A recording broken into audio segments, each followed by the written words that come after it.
All right. Hopefully our audio levels are okay. We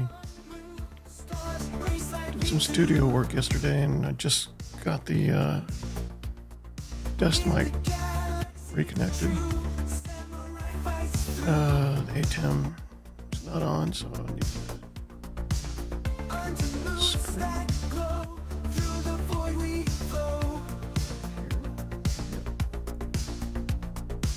Okay. Check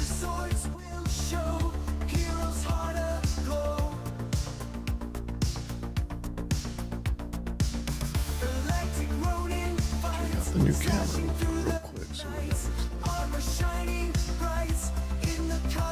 like. Actually, I guess we'll do it from the display.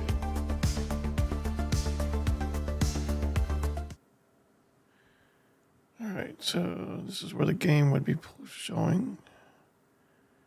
Let's turn on. Well, first let's configure it. Configure the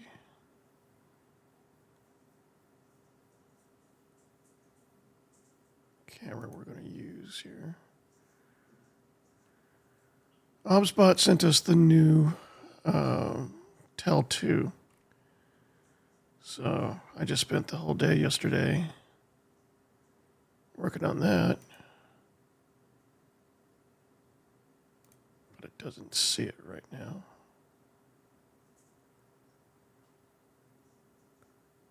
Why doesn't it see it?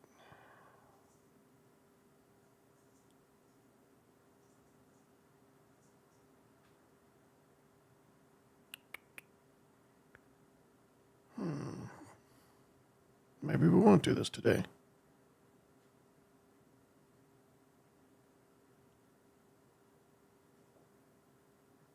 It's attached. It's on. It's responding to the remote.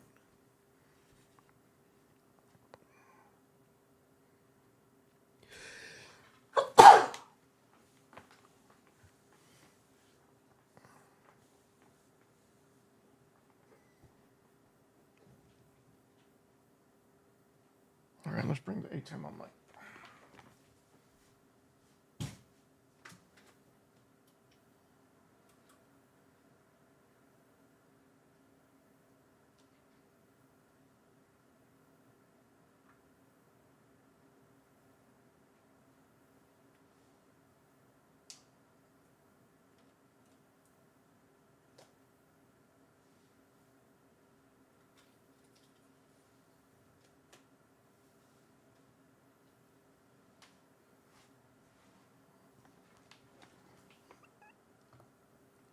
Okay, now you can see. Oh.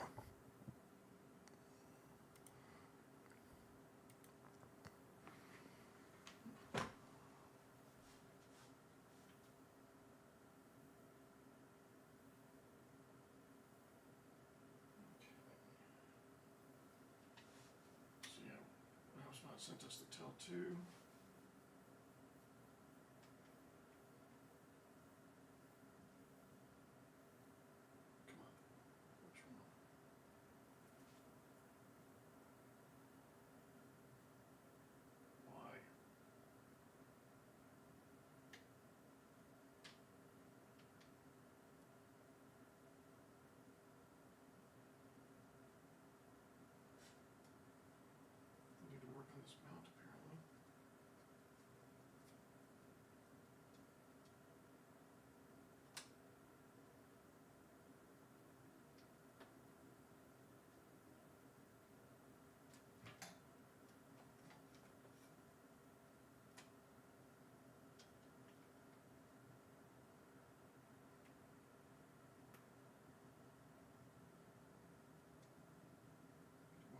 Rotating.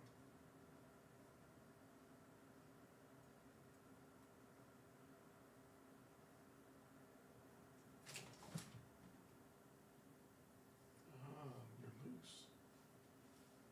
Not you, the stem. Oh, this is annoying. This is an unplanned part of the stream. I wasn't expecting the Tell 2 not to show up this morning. It worked perfectly fine yesterday, but it ran out of power because we took it off the power supply so we could test how long the battery would last, and it died after 6 hours. Anyway, this is it.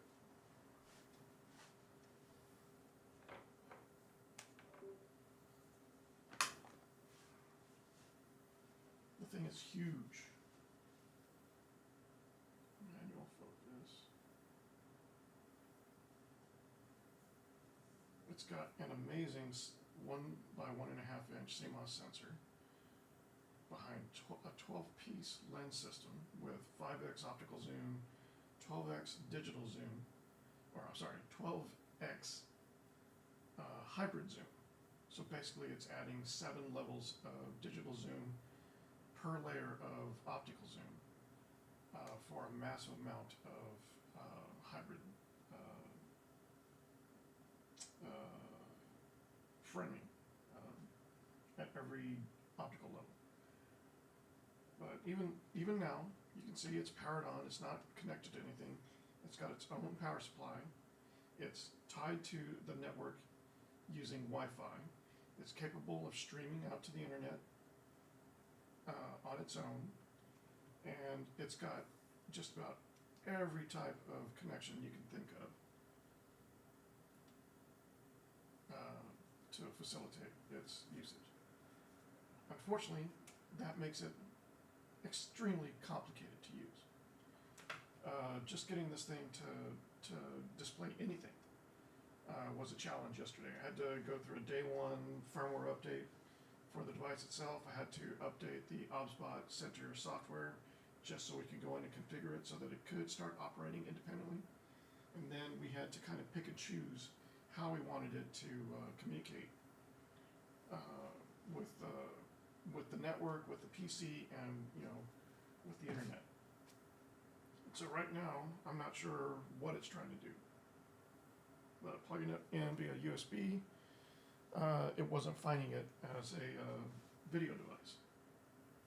So usually what that means is it's plugged in as an MTP device so that you can download any of the videos that it's recorded locally to its own memory card. And I just realized I'm talking to this camera over here when in fact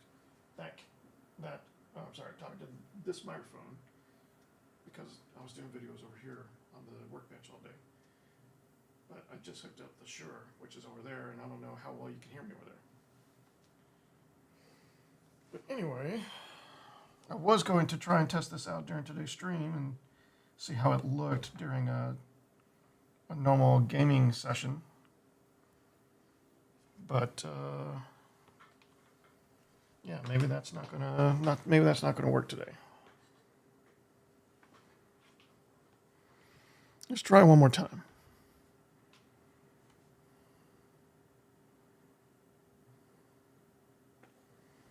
Go to display capture. We can load the game while we're waiting.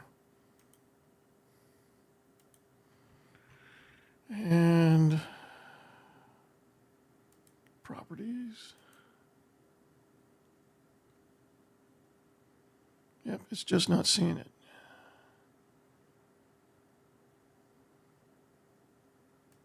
Let's go OBSBot virtual camera.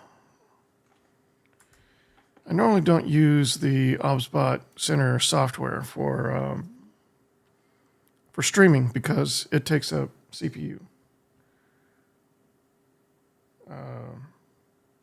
It tries to do a lot of additional stuff behind the scenes.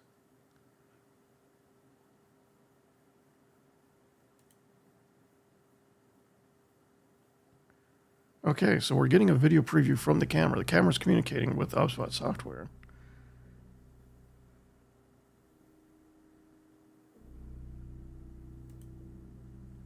Once virtual camera is enabled, please select OBSBot virtual camera in the camera options. Whoa. Oh, that's right. Sorry, I got distracted by that error message popped up for Stationeers.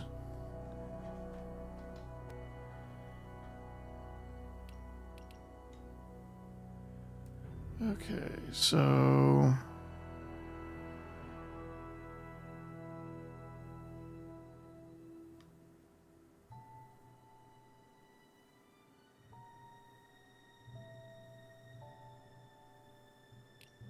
we're getting camera there.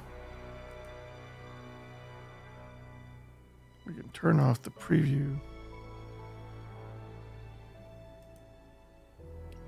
We should be able to see. Okay. Now we have to fix the mask.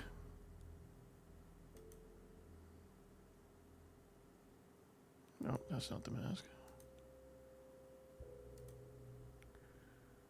Well, let's just turn off the mask. Why are you like that? It's rotated?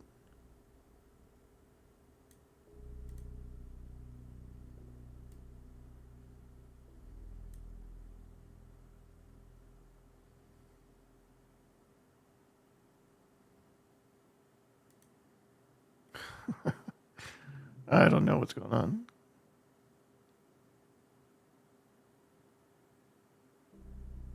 Why are you rotated?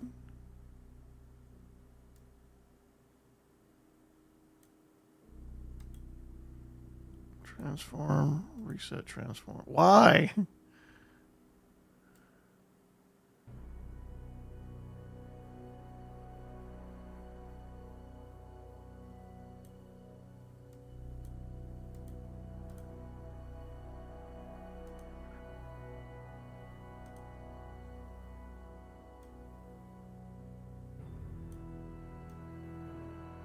Okay, so it's an object inside a group.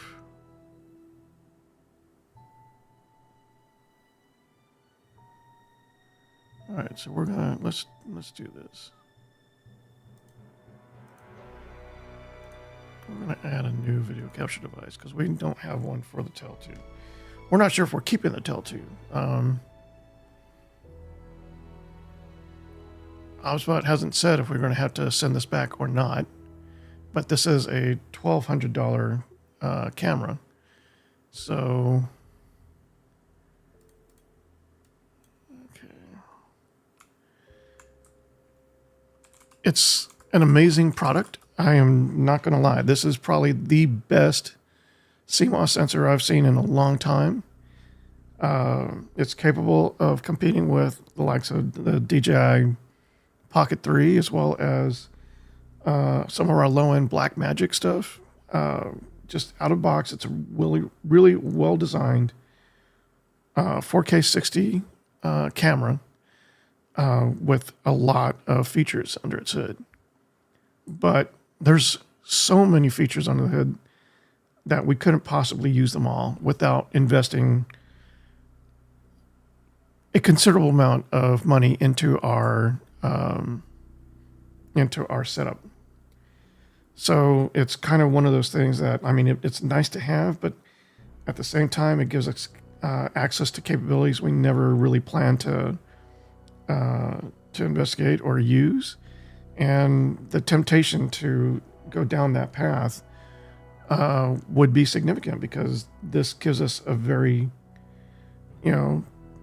realistic means of achieving some new levels of production and quality in our videos.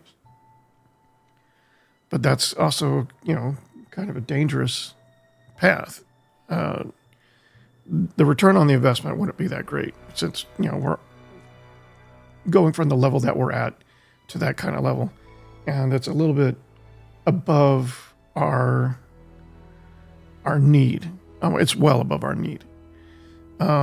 This thing would be great for like churches and sports arenas and things like that. It's got everything you could possibly need to fit in those settings seamlessly, and no matter who you are, where you are, it'll probably level up your setup in that regard.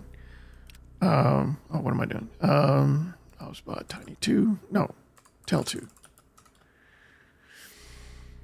And we're going to go. Nope. go.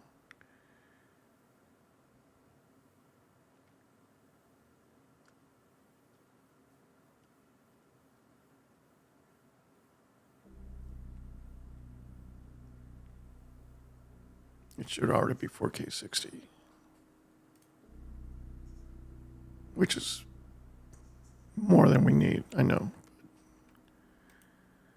All right, now let's...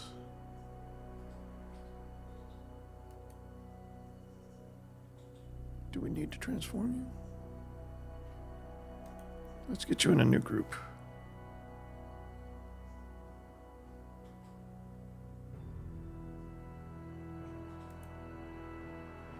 Okay. Hotspot, Tel 2. What are we going with? Blue border.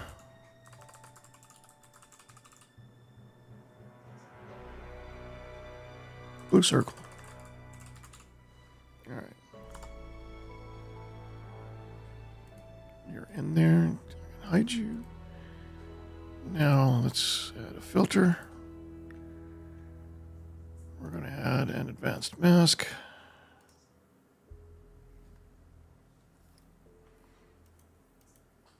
Shape will be circle.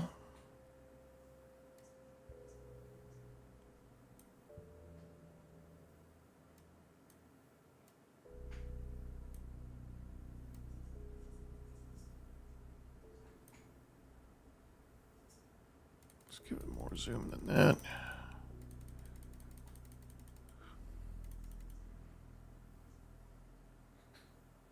I think that's good.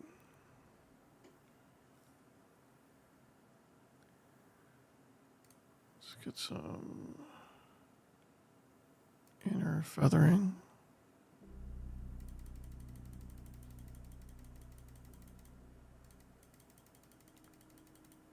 About 25.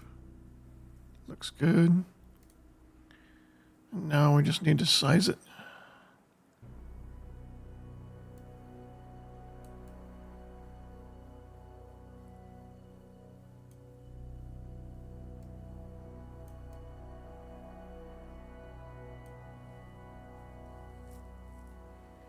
Normally I don't use a, whoops, I already had it on headphones.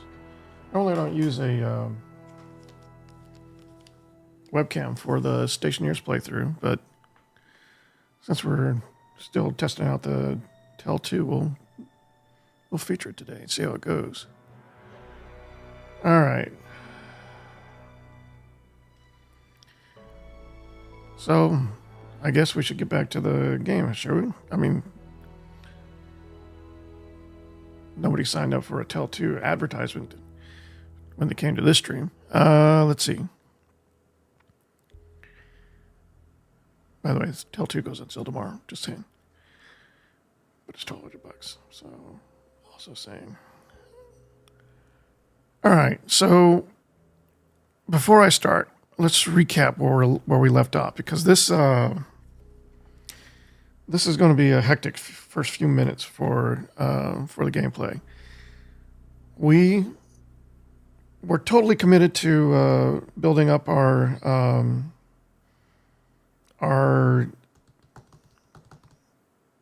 fuel production to get the advanced furnace running. I've been really looking forward to getting into super alloys, but I just haven't done it yet because, you know, we had a fuel canister to start with. It blew away in one of the first storms. It was the only thing I hadn't been able to tie down in the first few days of gameplay, and it's gone. It's way gone. We're 100 days into this playthrough, by the way, and that's incredible to me that we're that far along and we're still this early in the game. We still haven't, smelted our first advanced alloy. But in the last episode, while we were building up to that, I came up with the idea of a makeshift ice tank that I could use to melt ice the old-fashioned way, collect the water that was produced, and use that to start to cool down our water supply because it was getting a little too warm. It was getting too close to that 20-degree mark that we needed it to stay below in order to continue to cool the hab, because that's how we're keeping the hab cool, is leveraging the heat from, or the lack of heat from the water to bring the temperature down whenever it gets too high. So yeah, we started to do that, and that led us down this rabbit hole where we were introducing all these gases into the water line, because the drain was normalizing both liquid when there was only liquid above it, but when it was empty, it would start to pull in gas as well. And so that started creating problems for us. The water filler wouldn't work anymore, and one of the pipes ended up bursting. So we had to tear down that ice tank structure a couple of times and get it back up and running, all the while adding additional components to it to monitor the gas pressure in there and siphon that out either through a condenser or through a active vent on both sides of the drain. And that started to work. So now that part of the system is up and running. The problem we're having now is that the water is getting too cold. We're down below 5 degrees C, and we're getting closer and closer to that 0 degrees C. And I know it's possible to get below 0 C and still have liquid present in the system, especially if it's a relatively stable system, which it seems like it's just about now, especially on the hab side of the loop.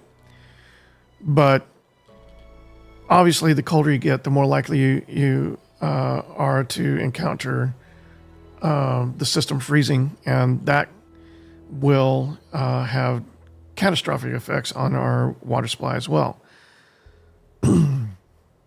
So one of the things we had done yesterday to account for the gas buildup and the pressure that was building up, let alone the temperature, was to create a collection filter for the steam that was being introduced into the gas line. So the steam filter the water filter, I should say, started pulling steam out of the gas line, but it started pulling moisture out of the gas line as well before it could be condensed back into the water line. So now we have a buildup of liquid in our steam tank that we want to use to heat up and renormalize the water in our water supply again.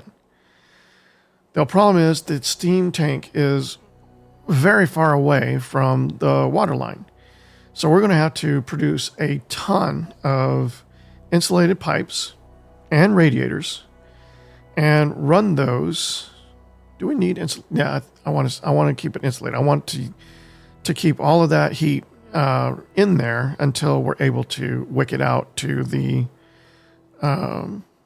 water line. So the goal is mass produce some insulated liquid pipes, run a line from the steam tank all the way back to the water line, set up a one-way valve so that we can push the water into the line as necessary, and then we'll set up logic to determine how much we push and set thresholds for when not to push, so that we're not heating the water too much. And we're going to have to do that as quickly as possible to minimize how much freezing risk we have. Now, I think when I left off, I pretty much saved the game and quit out immediately, and I haven't loaded the game since then. So nothing's happened since yesterday's stream. But we were already down to below 3 degrees C already, so we don't have a lot of time. All right, so that's the setup. Let's go ahead and jump in and see how we're going to do.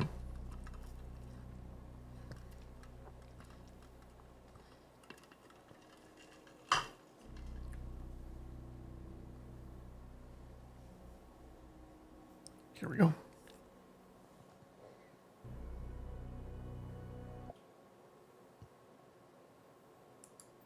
Okay. So I think first thing we want to do is start printing out a ton of insulated pipes.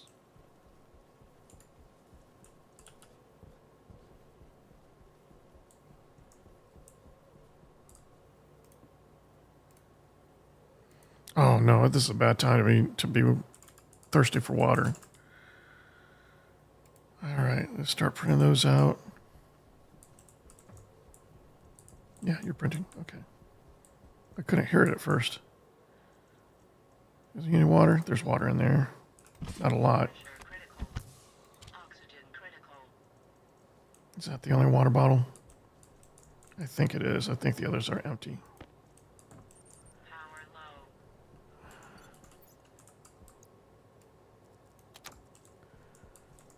Okay, let's take these inside.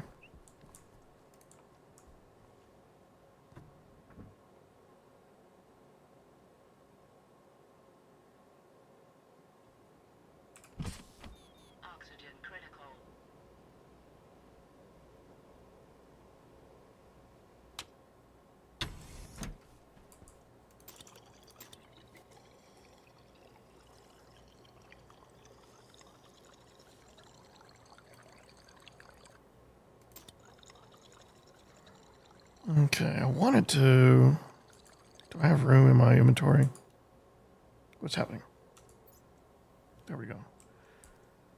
One of these is a fuel canister, right? Oh, come on. Let me get... There you go. Insulated canister package, water stick canister, fuel canister. We're going to take that with us. And we're going to go. Oh, I should have grabbed some food. We'll deal with it. Oxygen low. So the reason I'm taking the fuel canister is because, like I said, we're out of fuel. I didn't know we had this until I pulled this out of the crate the other day, and I realized it says fuel. So I don't know what a proper fuel mixture is anymore in this game. I think it's changed a bit. So I want to use that to study and see if I can come up with a come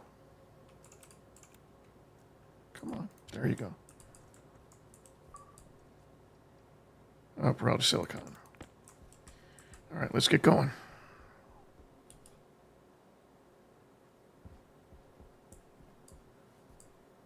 Okay, so this line will probably feed in after this, so we're going to start here.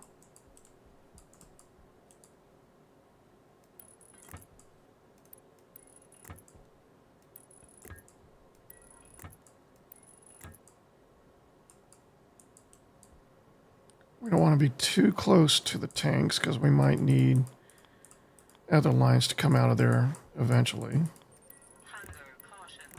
Yeah, I know.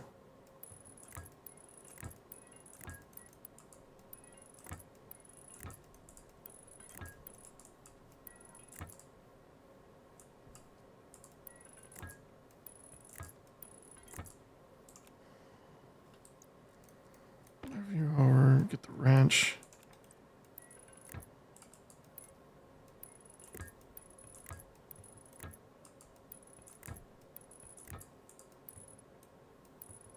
Is this where I think it is? No.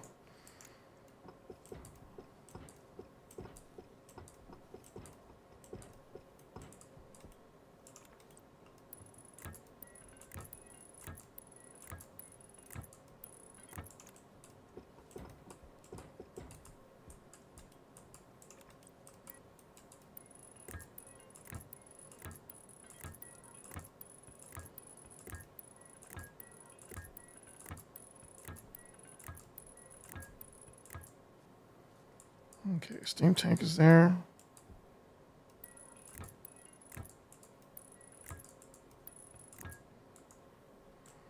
And we're out of pipes again.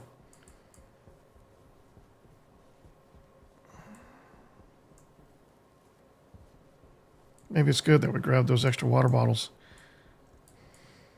What? You did 2 perfect stacks and that's it? Oh, come on.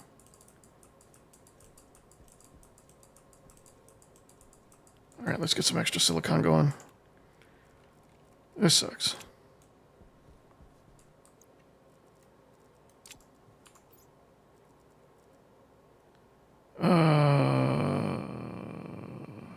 Okay, let's do it this way.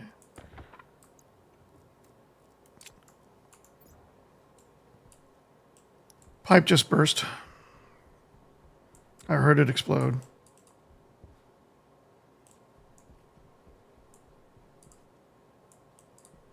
At least it did so where it's cold.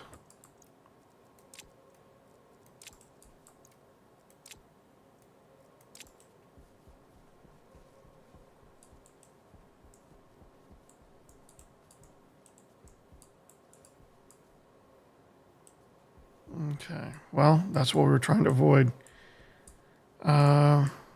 Let's get some silicon real quick. I believe, whoa. Why won't you go? There you go.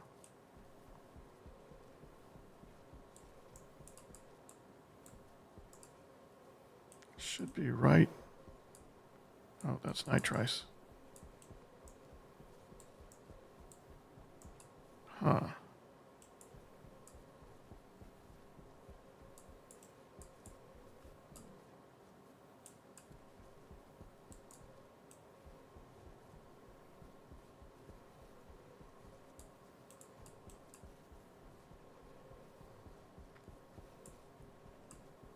There's some of the other corner, I think.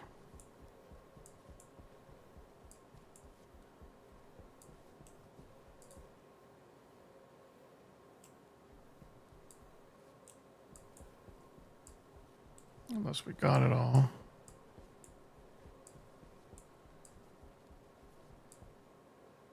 That's copper. Waste tank caution. Waste tank caution. All right, let's go back.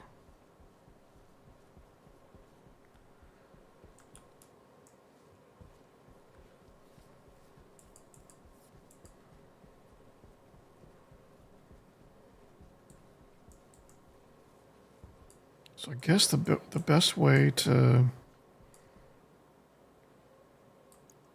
bring it back up is to start crunching ice this way.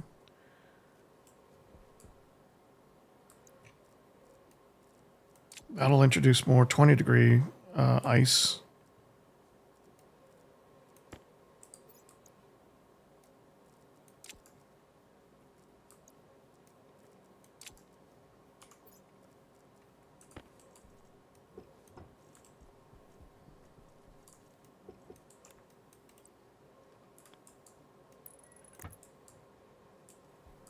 See if that will work.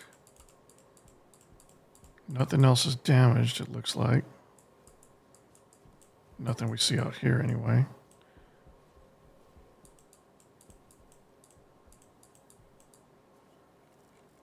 What's the temperature inside the system now?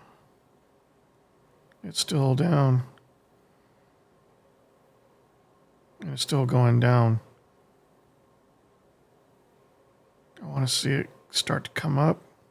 Come on, come on, it's fighting. It's fighting. So once this starts dropping in the heated water, it should start. Yeah, it's fighting.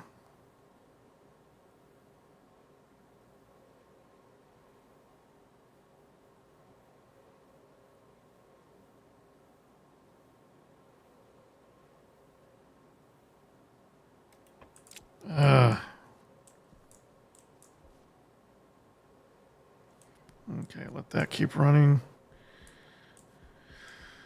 I can just grab some silicon from one of these other things. It's a pain in the ass, though. I don't have a lot of silicon left, it looks like. Well, of course, there's none there. Got 54 here. We might as well just go get some more, because 54 is not going to last us very long at all. Okay.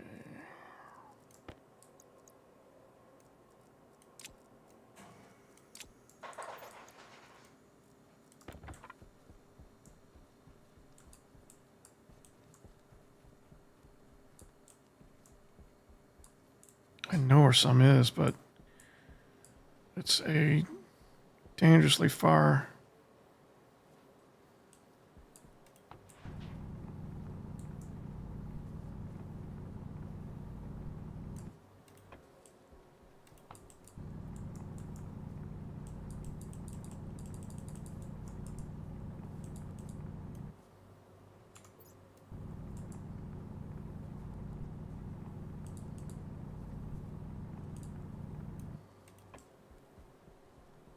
Where's the line?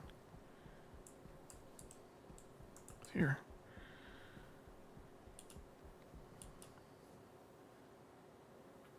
Yeah, it's just far enough away that it's easy to get lost if you don't have your bearings on where your hab is. Okay.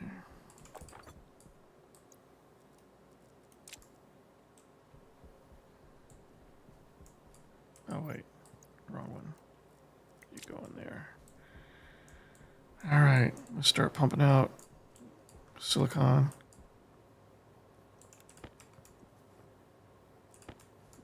No, no, no, no, no, no, no. That was a mistake. That was a mistake.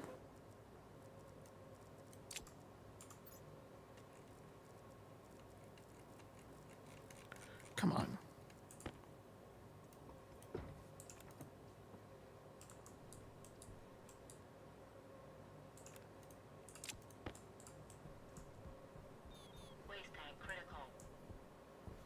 Waste tank critical.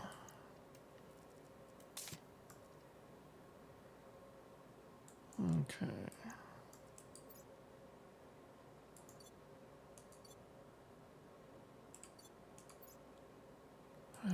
Let's move this over here. R, not R. Oh, R. There we go. Save you. Move you over.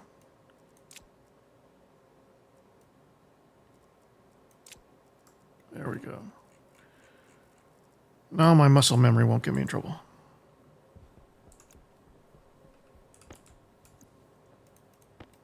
Well, that was dumb.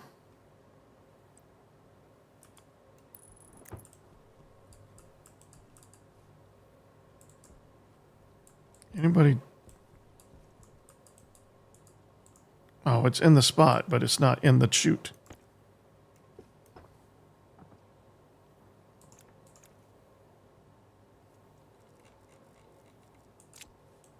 Okay.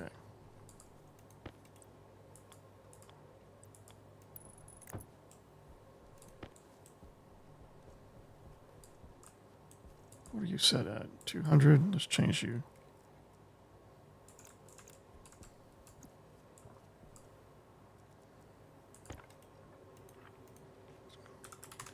We want you to start producing as soon as possible, so you kick them out as soon as you print them up, especially, well, at least the first one. And ER. Oh, it's already up. Okay.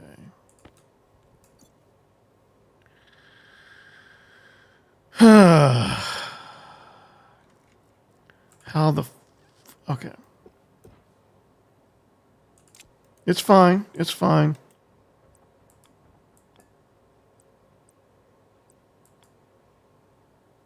It's fine.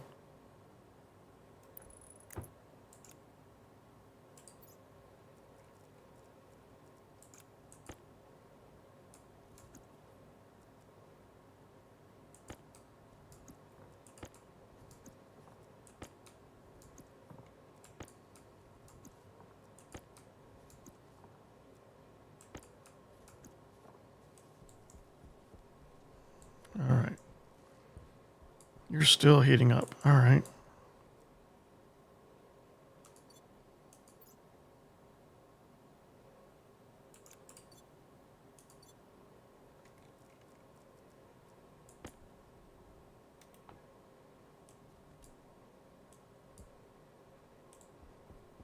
This pipe has all sorts of stuff in it now.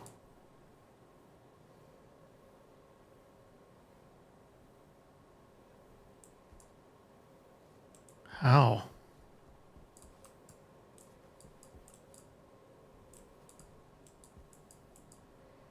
Can't be coming from here.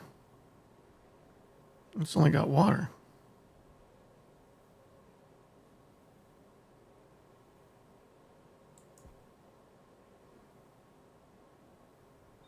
Hunger critical. So is that coming from the tank?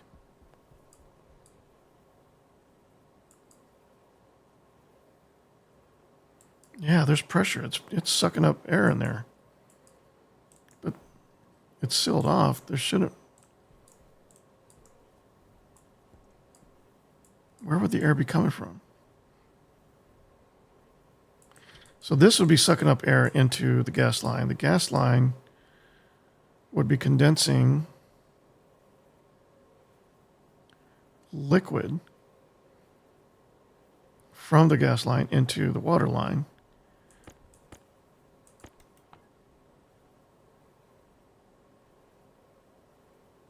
But there's 66% nitrogen in here.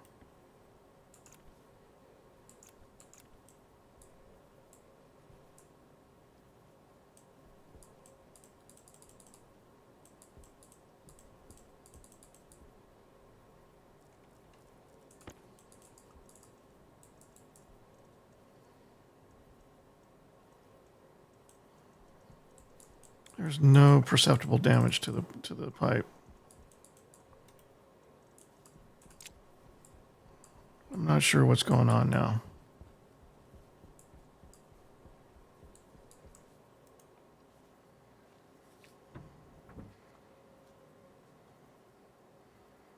We're going to try and figure it out.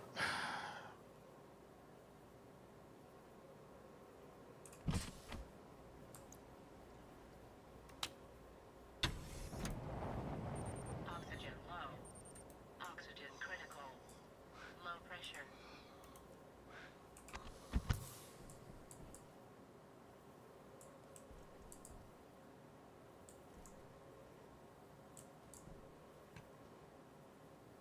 Son of a bitch.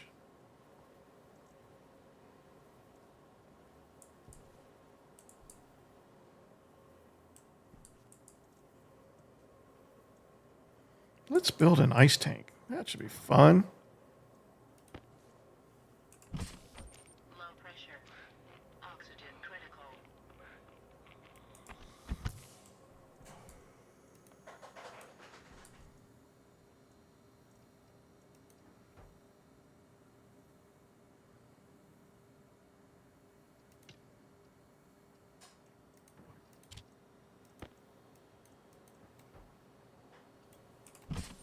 Low pressure. Oxygen critical. Pressure critical.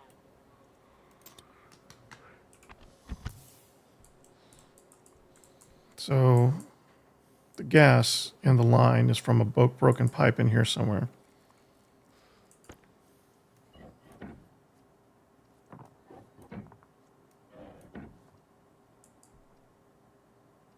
Okay.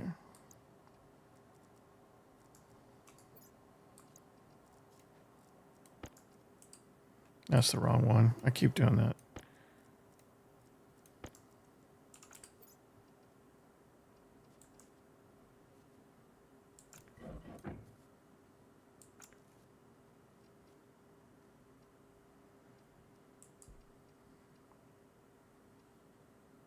Okay. Doesn't look like any other pipes were destroyed. Air tank low.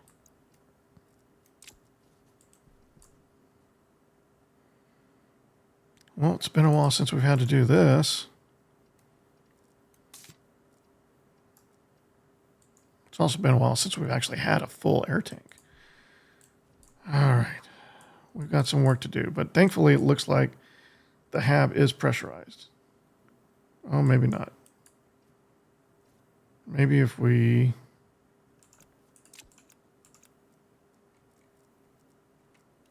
take out the broken pipe.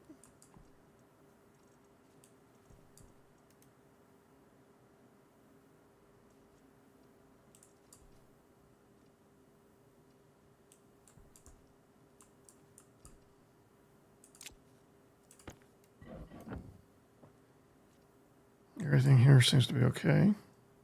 Power low.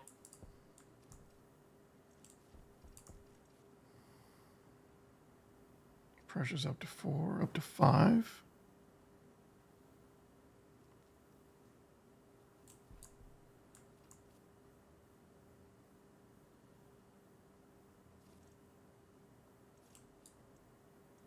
Let's turn you off for now.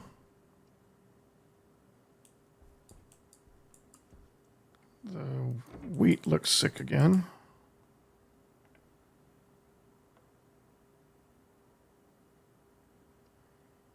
Yeah, the plants are all sick. If we lose that wheat, it's dead. It's dead.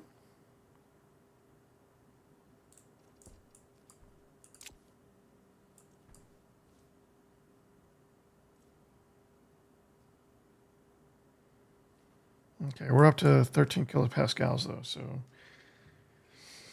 it looks like we should be okay once we get this piping fixed. What a day. Let's get back to work. Why is my water consumption up to 165%? Am I about to hibernate?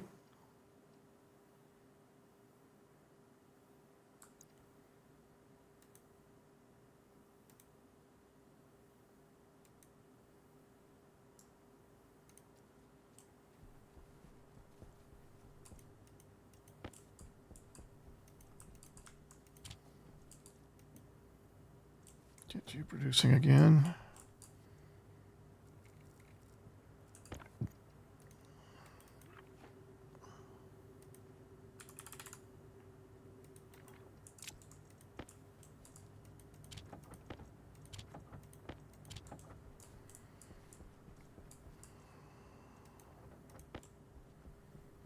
Need a few of these.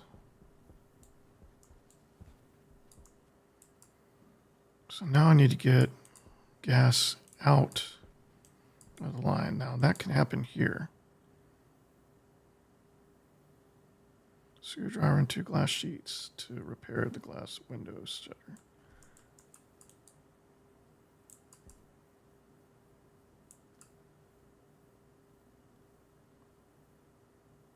I think we're going to try and rebuild it instead.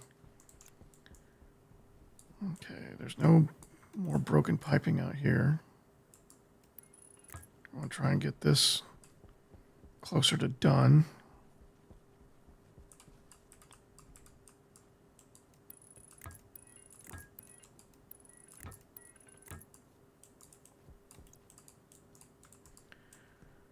So we need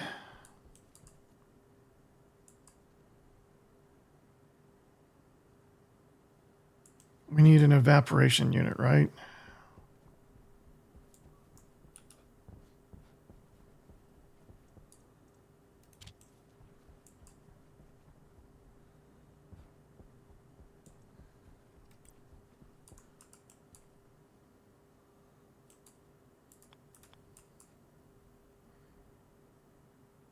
No, an evaporation unit collects. No. We want a condensation unit. Take in gas, put out water.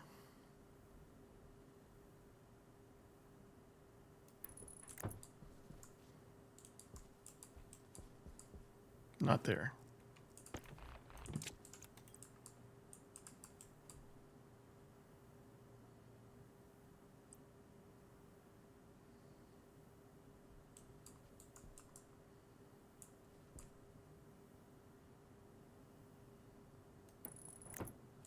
Yeah, that'll work. Okay.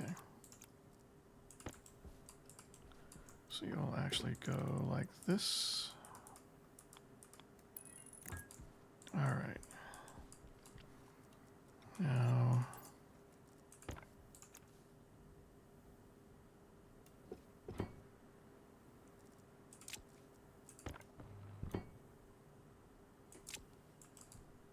okay.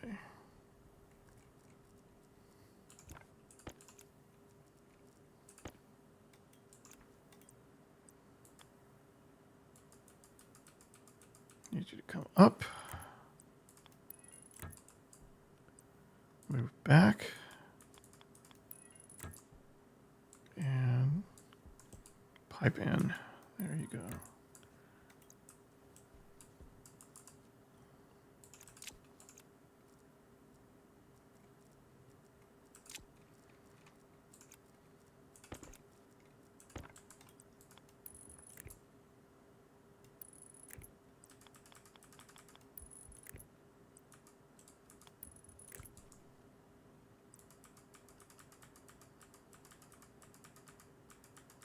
Waste tank caution. Okay. Almost ready. Oh no.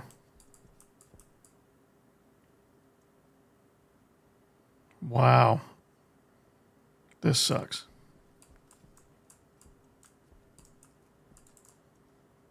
I've really messed up things here.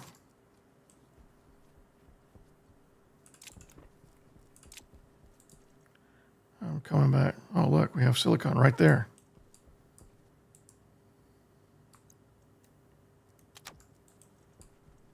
Okay. What were we going to do? We were going to get some more pipe.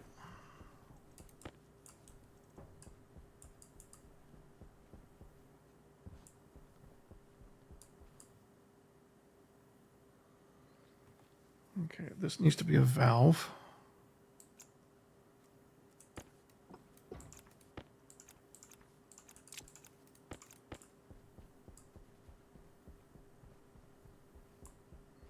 We're going to put a bunch of radios on here because I'm pretty sure this is going to be pretty hot, whatever we put in here. All right, let's see what we've got in the line right now.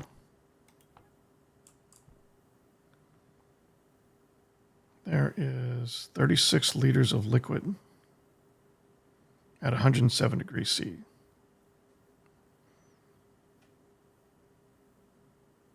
It's more liquid than it is steam at this point.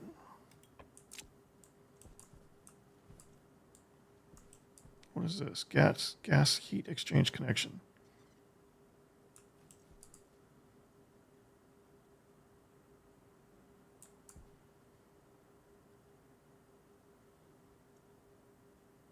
What does open do? I don't know.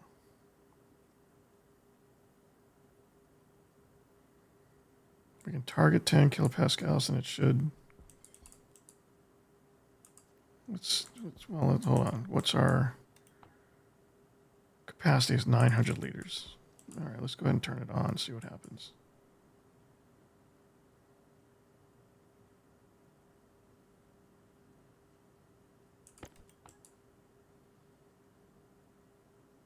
Okay, we're down to minimal liters. Stress is coming down. I wasn't even looking at the stress. Yeah, we're down about 10 liters now. We've got no stress on the pipe. All right.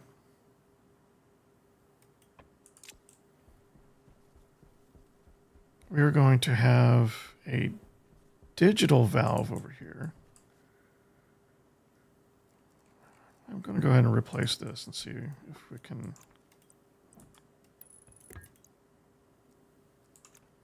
If it's going to be safe or not. Seems safe right now.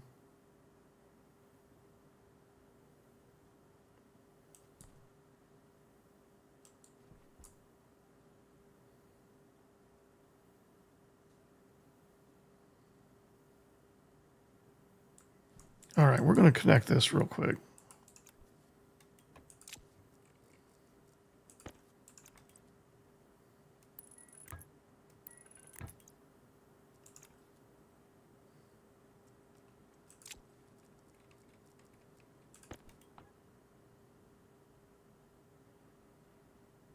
I feel like we made a mistake already.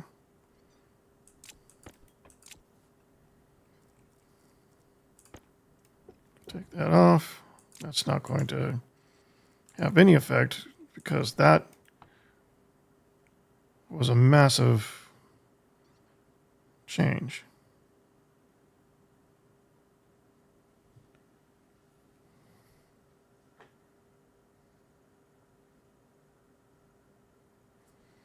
Are we seeing the whole network? Is there another break somewhere?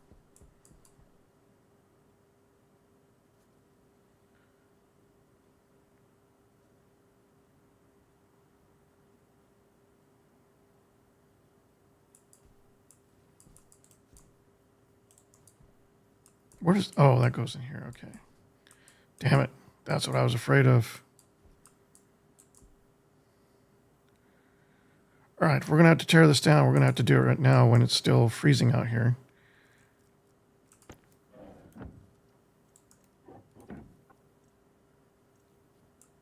Okay.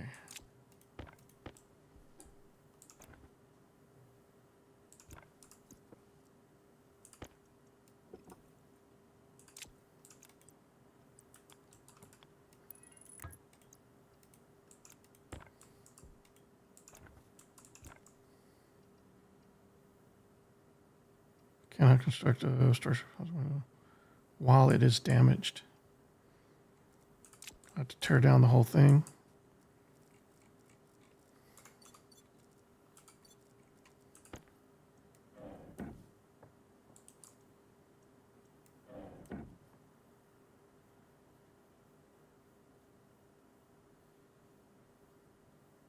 Okay. Composite window is damaged, so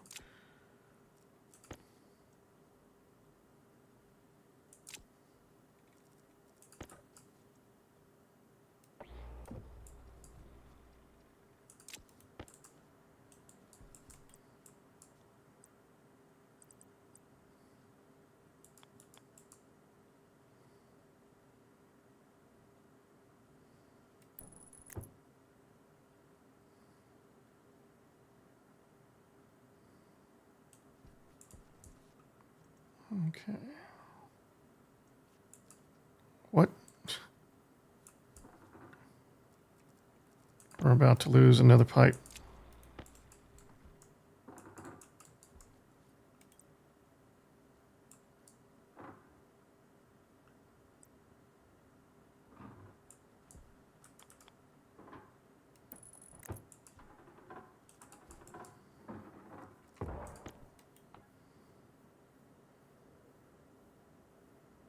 Okay, the good news is the temperature is normalized again.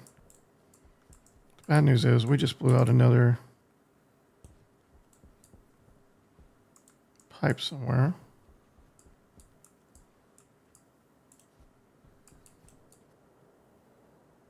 Looks like there.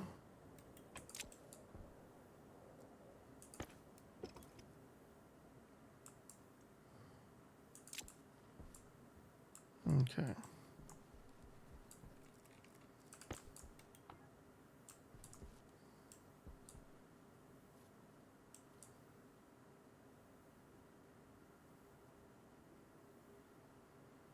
All right, so this thing is still pulling out the gas.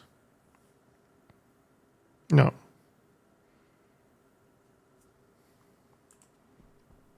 Oh, this.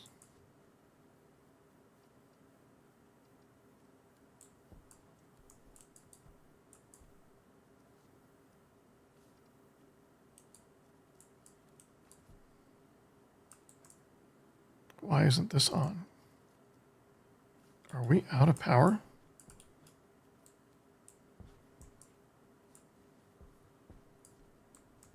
There's some power, but apparently there's not enough to keep this stuff on. We've got another failure over here. No, it's all good. This is so bad. All right.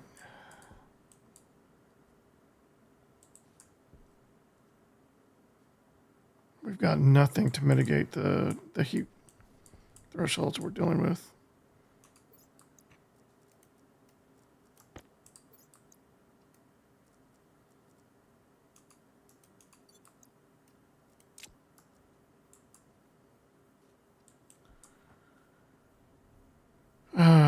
what do we do? What do we do?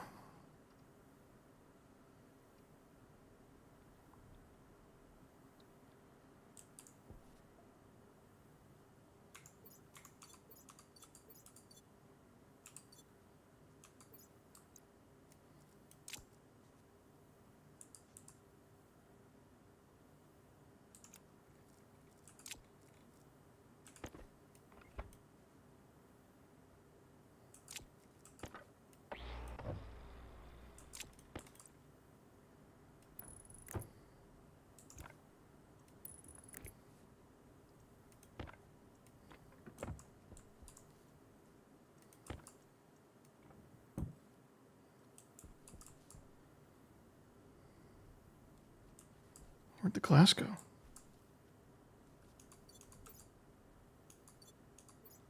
Oh, this thing is hiding windows.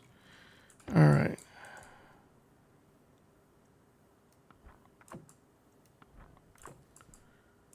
Okay, it's got power, so it's pulling gas out of the water line.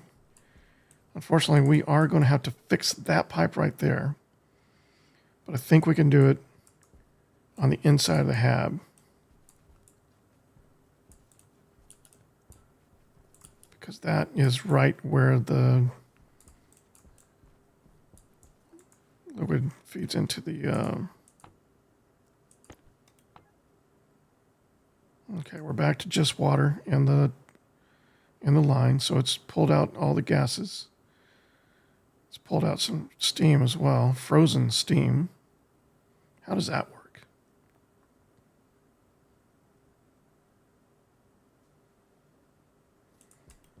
Is that going to wreck my... No. But what about the temperature in here? Temperature's still going up, so it's still working out the way I want it to. Okay, so we need a pipe analyzer.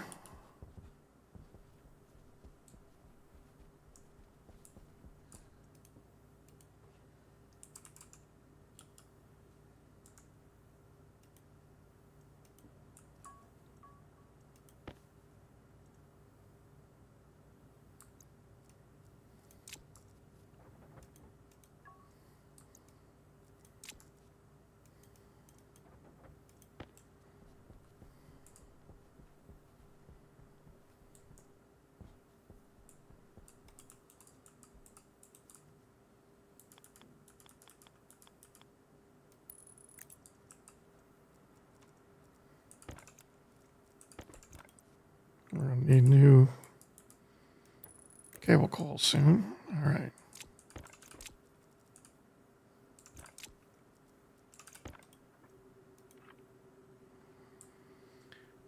Liquid pipe analyzer, water supply.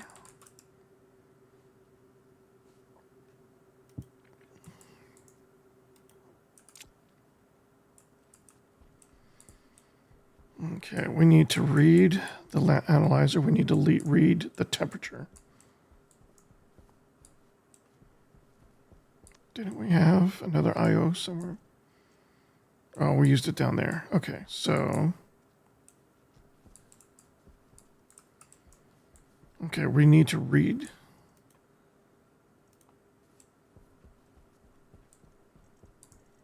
There's not enough power for our systems. We need to boost our power.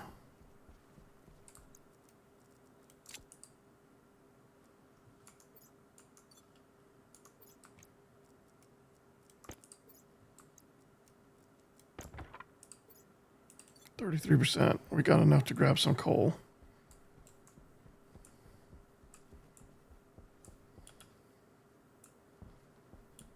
Which there's some.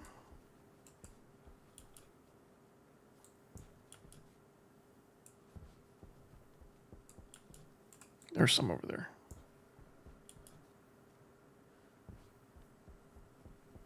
Waste tank caution.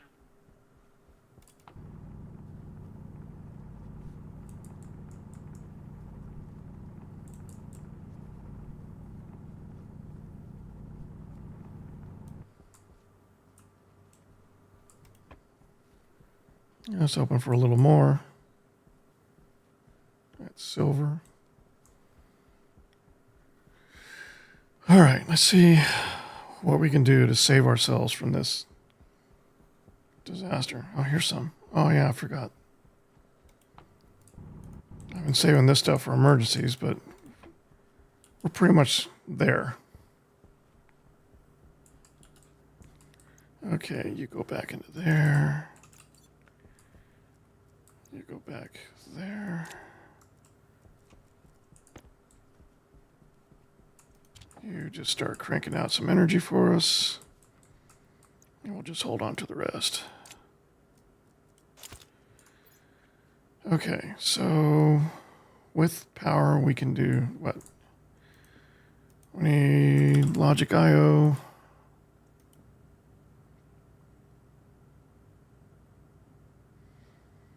We need a reader, and then we're going to have a writer for a digital valve.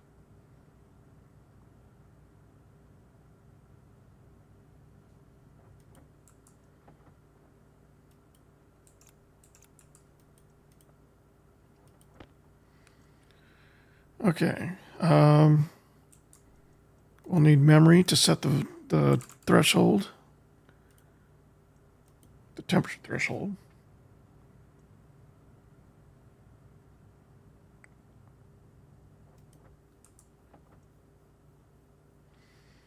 And we'll need a processor.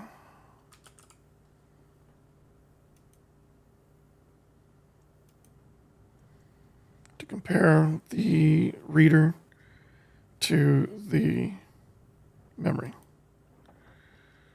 Okay. Should be one more. Okay, and then we need a digital valve.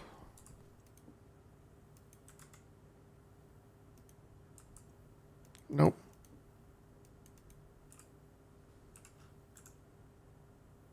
Liquid digital valve. All right. You need INVAR? That's so weird. Do we have any extra INVAR? Constantan.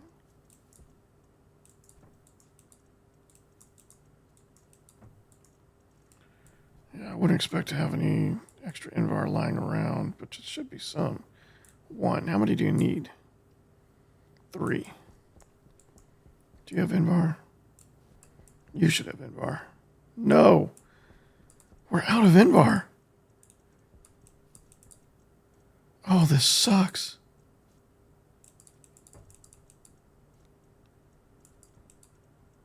Okay, this is a bad time to be caught without INVAR. 1. Really? 1. Okay, we have to make INVAR. Okay, so there will be a digital valve here. That's fine. We need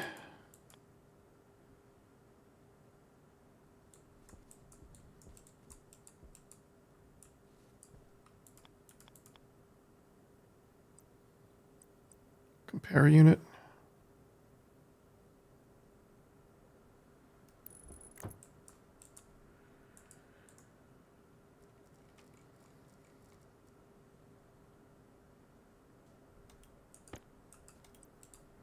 Memory.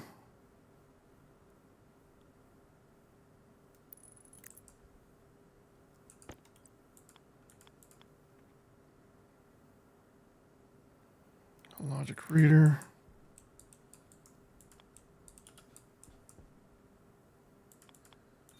Waste tank critical.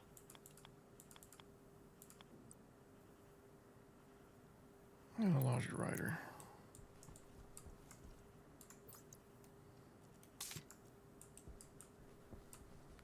Okay, and we need more cable. Actually, we got some here that we need to clean up anyway.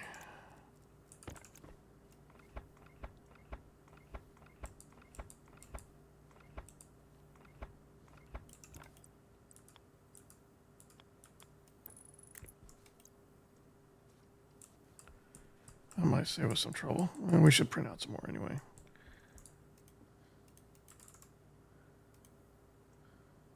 Yeah, that's fine. We got more copper saved up. Okay.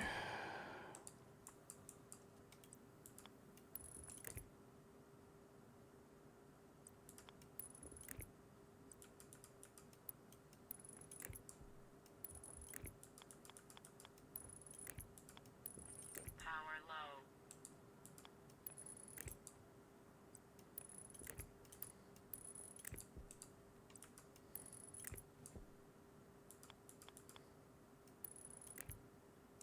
Why do we do that?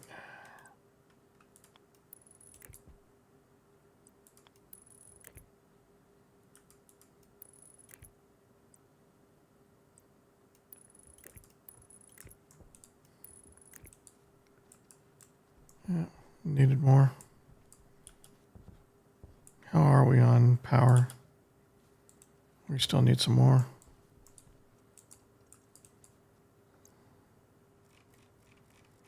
Which one is it? Is it here? Oh, power low. Hold on.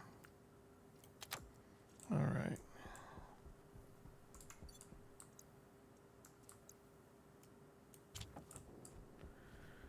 Okay.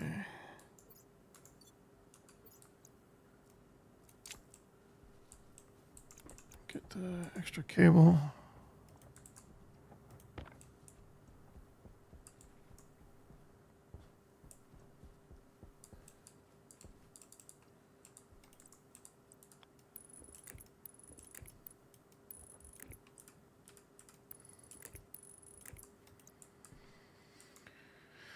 Okay.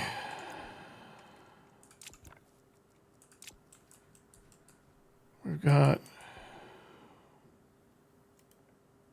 the LPA water supply. Temperature is 137 K. That's too low. What do we want the temperature to be?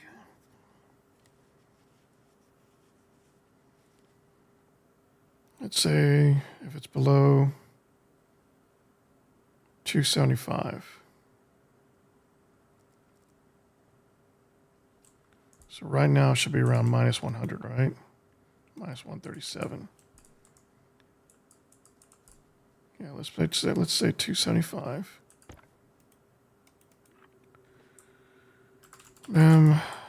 Water temp target.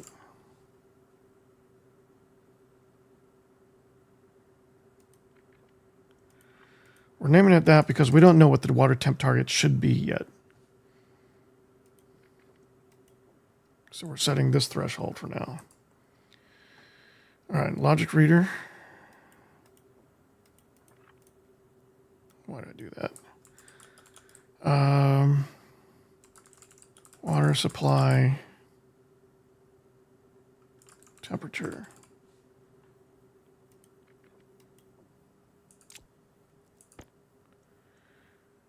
You're going to read from the liquid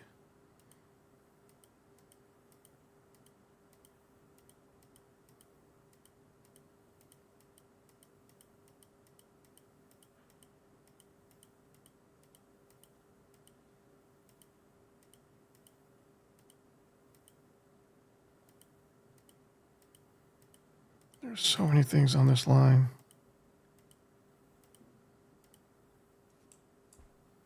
LPA water supply is, did we miss it? No, there it is. Okay. LPA water supply. We want to read temperature. Temperature is 136. All right.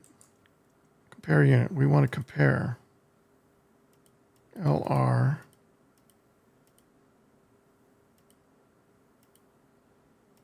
water supply temp.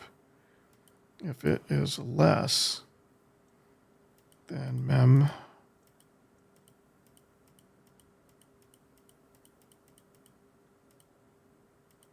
water temp target, and there's no power,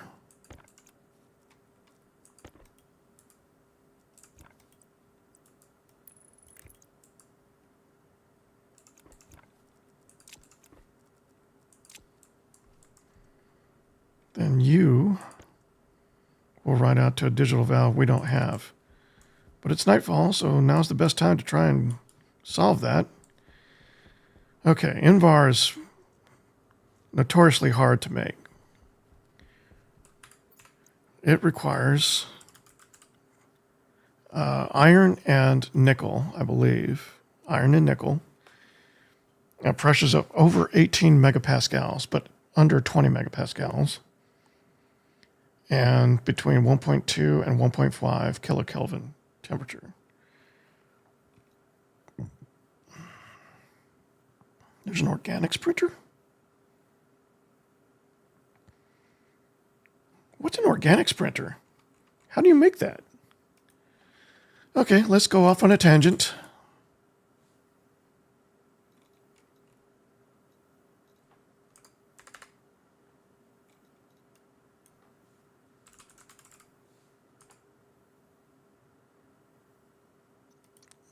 I mean, we saw that, right? Used in organics printer.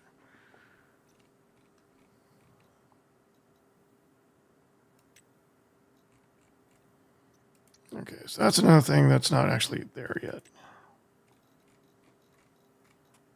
It might be a creative thing or something else. Who knows? All right.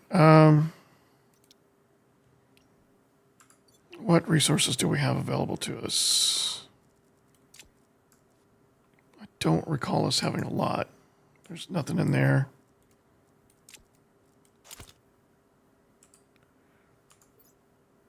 We know there's a dirty way to do it, and there's an elegant way to do it. But I am not confident that my knowledge about the elegant way is sufficient enough anymore. So we are going to do the quick and dirty. That means we're going to take about 15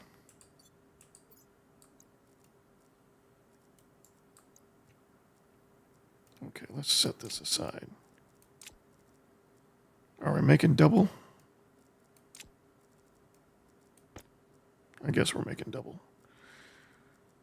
Okay, move you over there.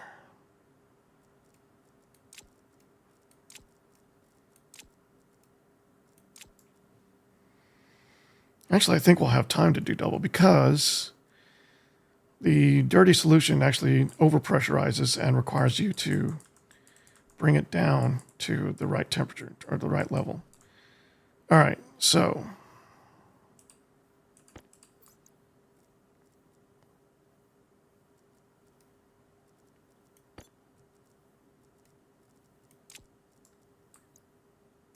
we're going to take about 15 volatiles.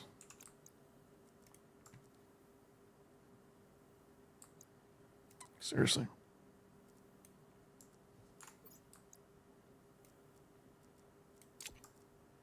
Oh, let us correct.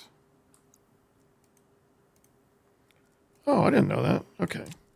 So if you switch hands, it still leaves the context window for the hand that you had open, so it will continue to go that route. But that's not what we want. All right, so go back. And we're going to get 15 oxide.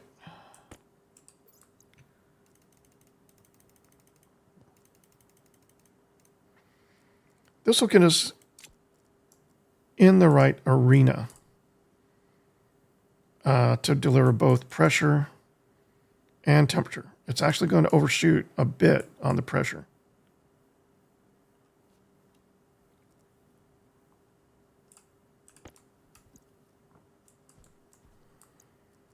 Okay.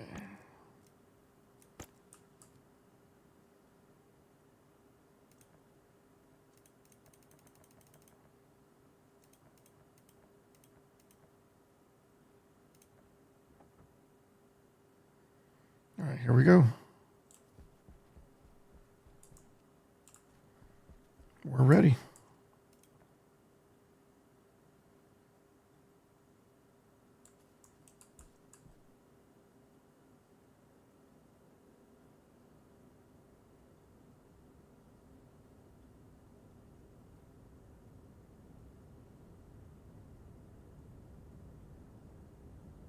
Okay.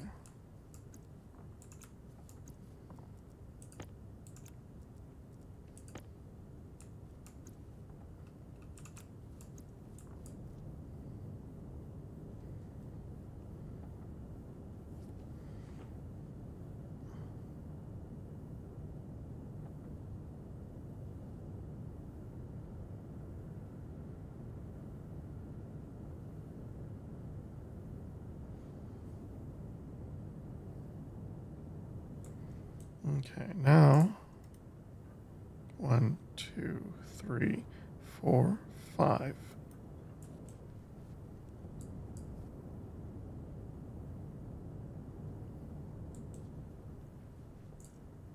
One, 2, 3, 4, 5, 6, 7, 8, 9, 10, 11, 12, 13, 14, 15.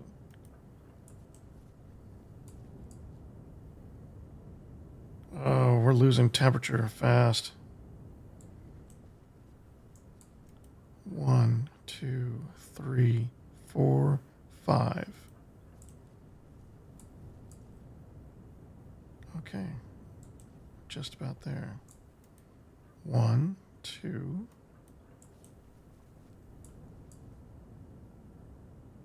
Come on, come on, come on.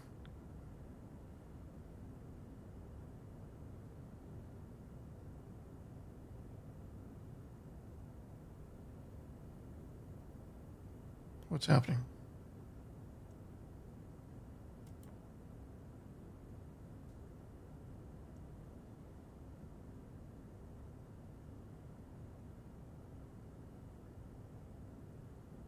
We're in the right range.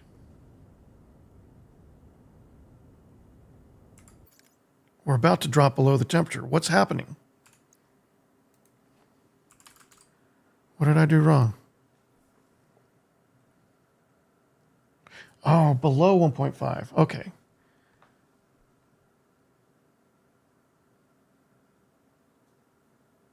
Oh, I scared myself there. I was still too high temperature. I was only looking at the pressure. And so I thought the 1.5 was my minimum. Okay. We're okay. Go, go, go, go, go, go. Give me the green. Thank you. All right. That was a lot of work for 3 in-bar. That's all we needed.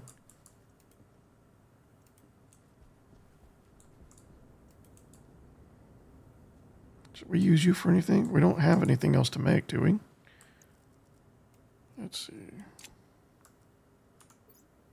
Nothing in there. What else is in here?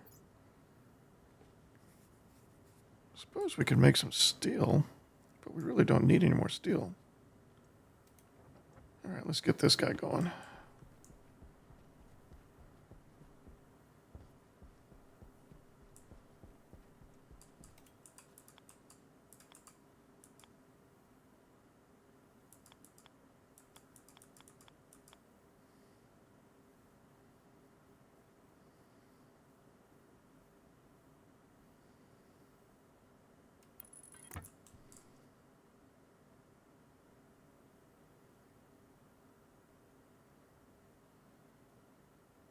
No, we don't want a digital valve.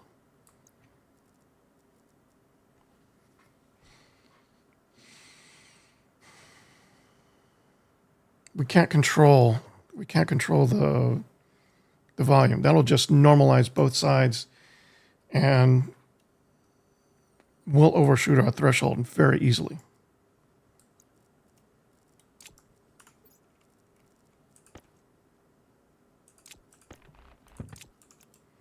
All that for something we don't actually want. Okay.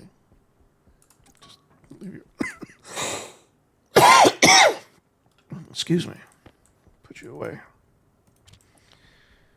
All right, what we want is actually we want a volume pump. Waste tank caution. Which we already had. Okay.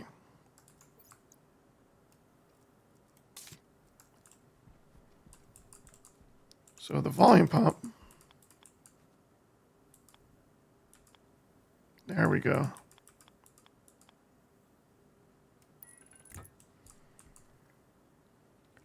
So with the volume pump, we can trickle in the high temperature liquid we have stored up in here.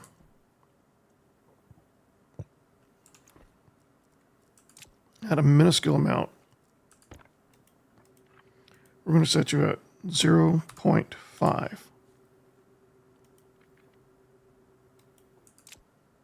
Yep, okay. And you are the liquid pump.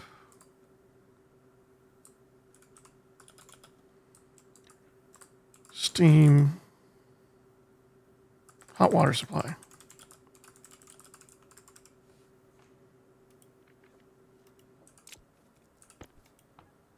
The water is 130 degrees on this side.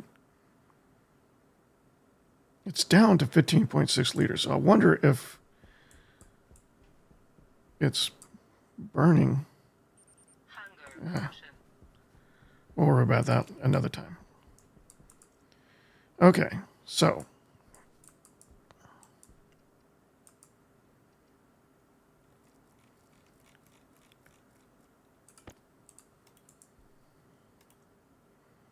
input from the, oh, did we not name this? We didn't. Okay, this is a logic processor.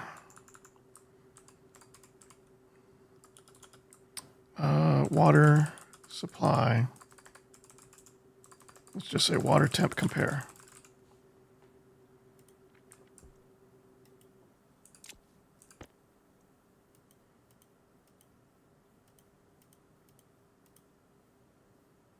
Water supply temp.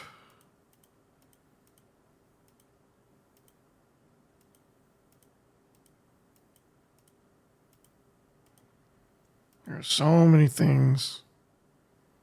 How are we seeing that twice? Water supply temp.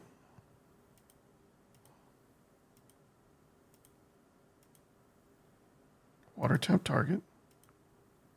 Water temp compare. Okay. I must have missed it. Out to the LVP. There's only going to be one on this whole network.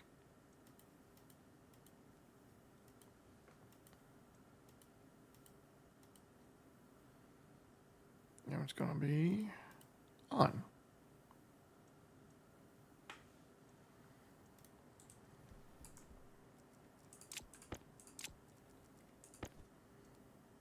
That was on for just a second.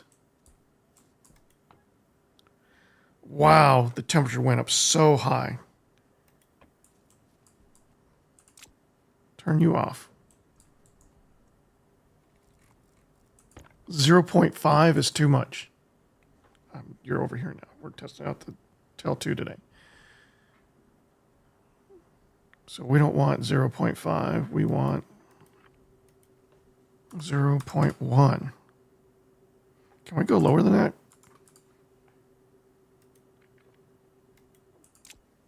Oh, we can. Okay. Turn it back on. It's on. It's off. That's alarming.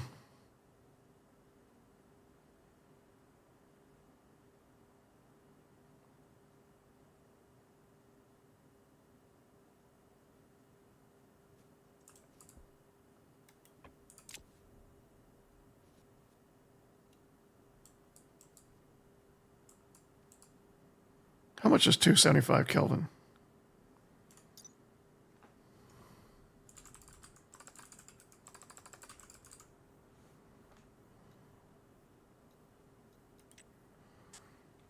Okay.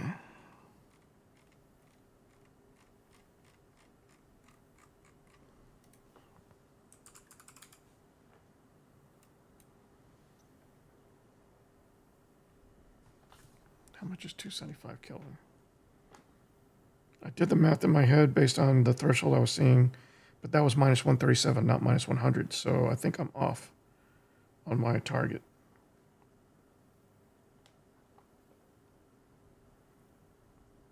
275 Kelvin to Celsius.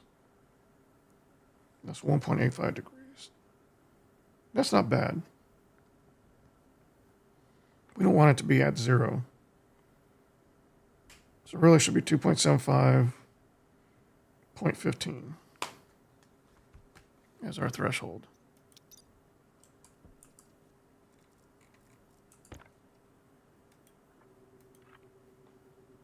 Not you.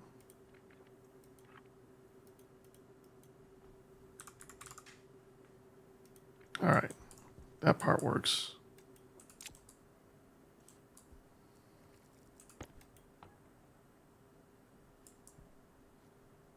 Wait, why is the temperature jumping so wildly?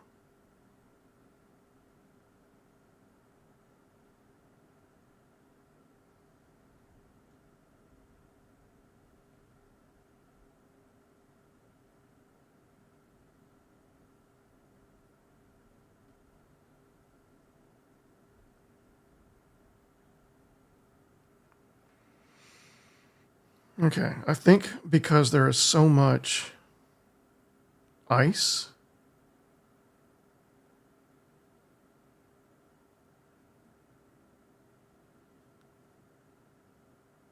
okay, so I know how to read gas, and so is that telling me there's that much ice in the line, or is it, I'm waiting to see it drop down to nothing. It's almost all water now.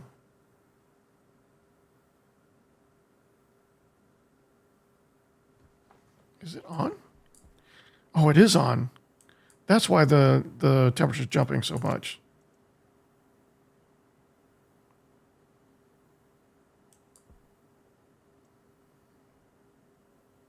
Okay, so that's why the temperature is jumping.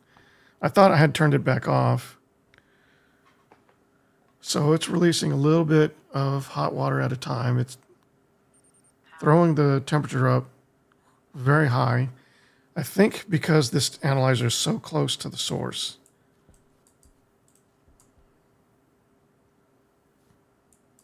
I think we just introduced some again.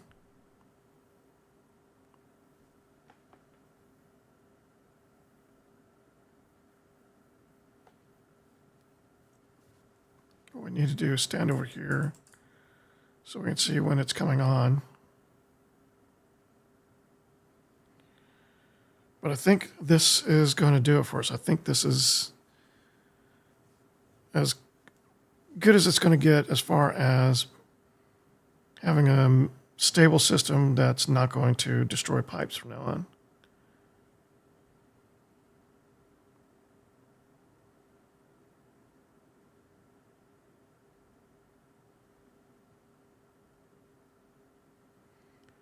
But really, I don't want that threshold to be so high, so I'm going to see if I can bring this down some more. Well, that's a number.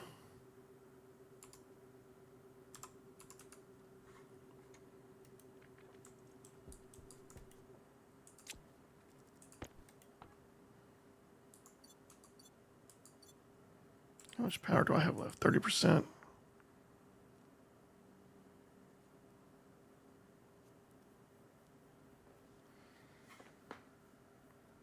.15 kicks down. All right, that's perfect. That is perfect. That's exactly what we want right there. Even when the temperature kicks up from the trickle-in effect, it's still below 20 degrees C. So as long as we stay below 20 degrees C, that's what we want. All right, so anytime the water gets too cold from us dropping in ice, this will keep it from freezing. It'll keep any more pipes from bursting. And we now have a means of producing low temps, just leveraging ice thawing in our ice tank rather than using the crusher, which was actually raising the temperature of our water over time. So this is good. And we don't even need radiators. I thought I was going to have to put some radiators on this line.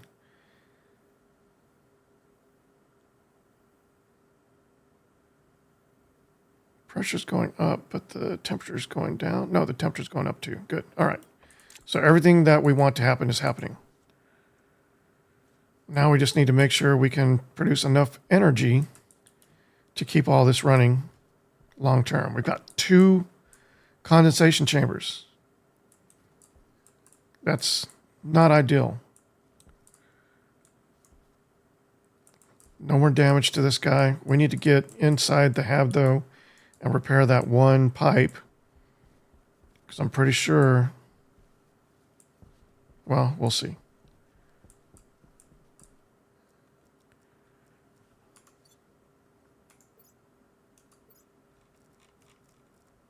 Oh, look at that. That's not what I want. I want you like this. We don't want the wrench right now because we're trying to find the existing line. And it should be here, there.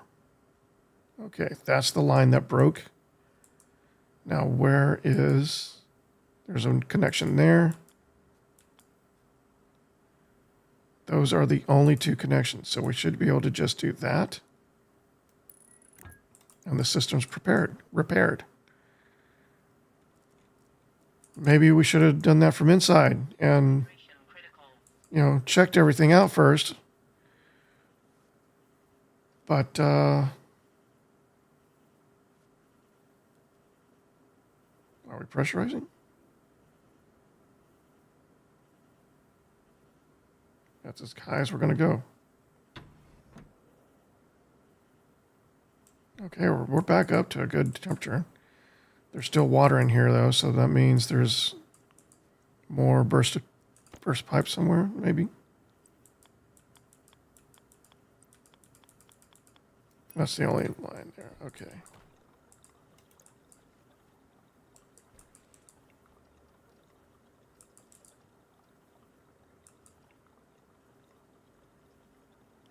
The wheat is dead. The wheat is dead.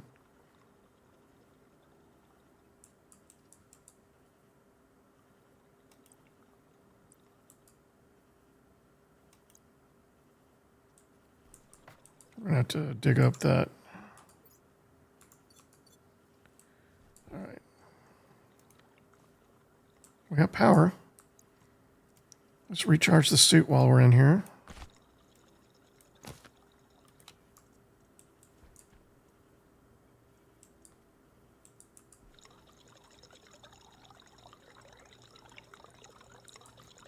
Water is just trickling in. All right, let's take a look at what's going on beneath these panels. I can...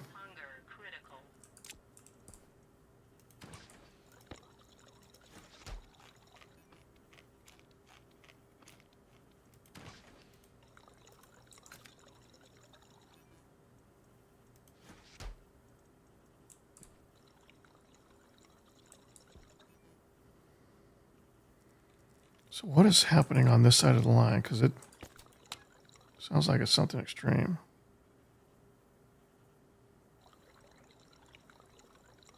Oh man, this is bad. It's the same network. How's the...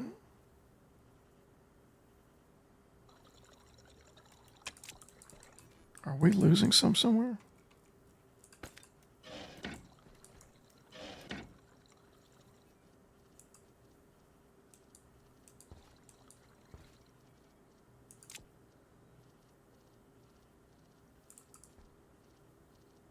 This all looks correct.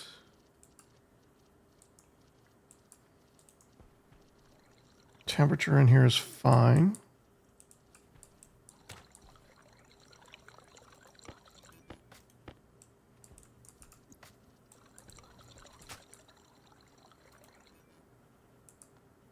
Let's see, what's underneath here?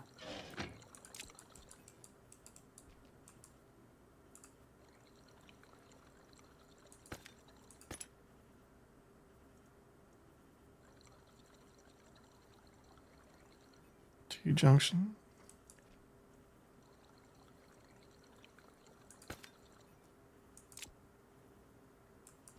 If they were damaged, it would tell us, right? Soybean is dead. Did we get any more wheat seed? I don't think we did. We did get some soybean seed.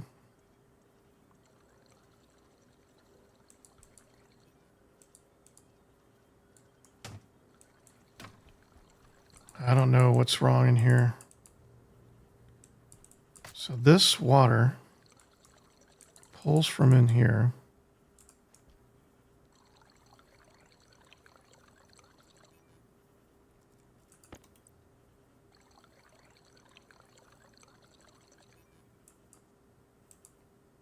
It looks like there's nothing there.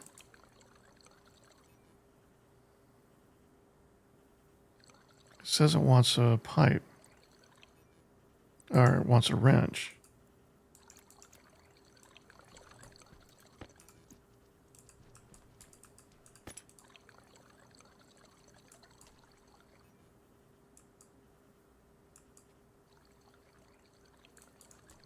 We can't see it. That one's fine.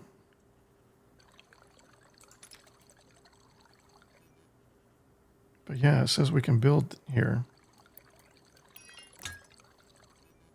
Oh no, we're just rebuilding our existing line then.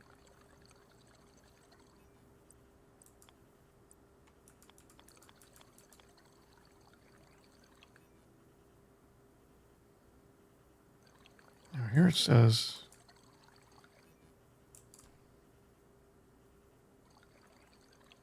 liquid pipe T-junction.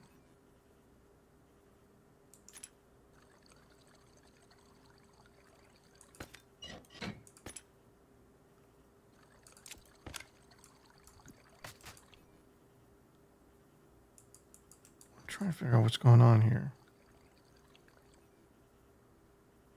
Oh, that's the liquid pipe T-junction going to the shower? Is that what that is? So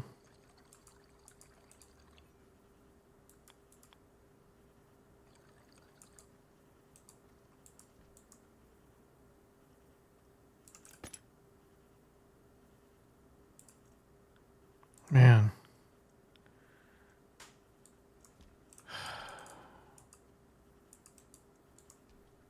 I can't see what's going on there.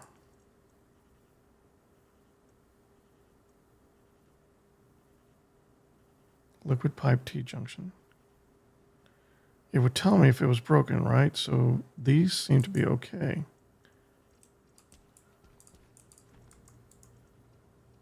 Wait. All right.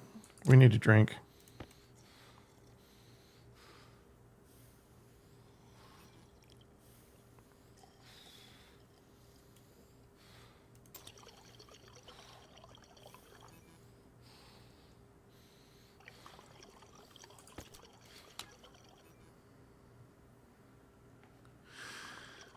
I still don't understand what is happening. If we look at the tank,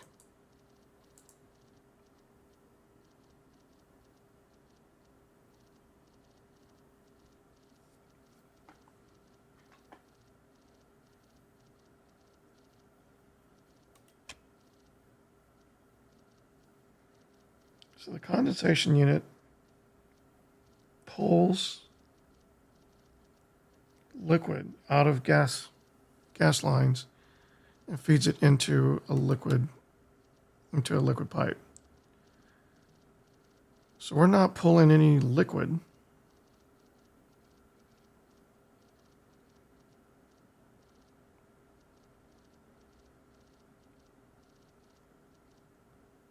Wait, why is this line 790 liters capacity?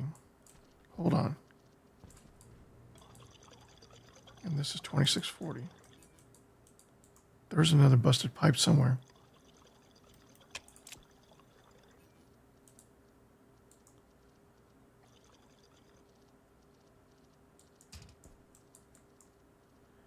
Can there be a pipe busted behind a radiator?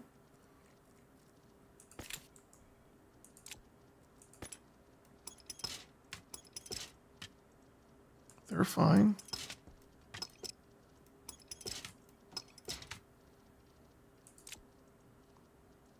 These radiators never did much.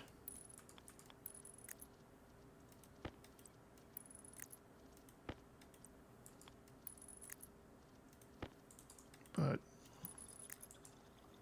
they're not doing any harm either. Did I miss one? Where's the extra? Oh.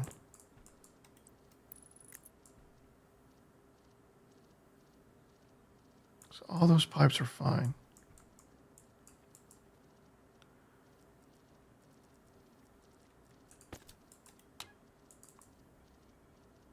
Portable liquid tank.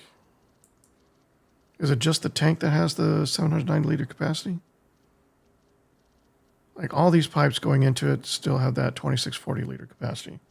So I'm assuming that's for the whole network, and this is just reading the threshold for the tank. So these pipes are fine.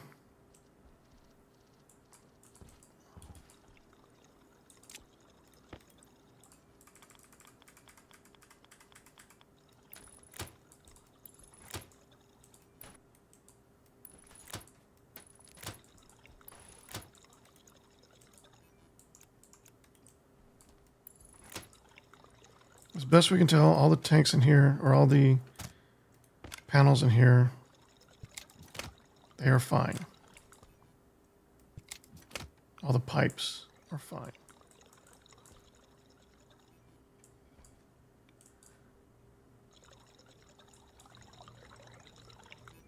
There's no longer a one-way valve between this and the stuff outside.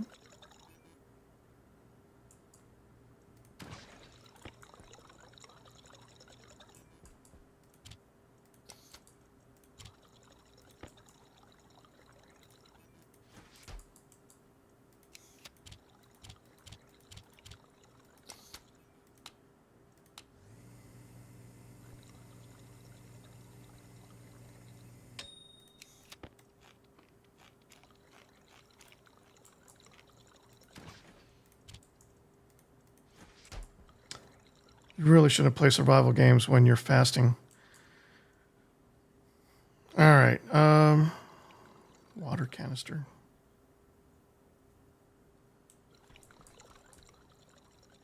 Man, I've really messed up this situation. And I don't know what's the source of my problem now. And so I don't know how to fix it. I can't see the network.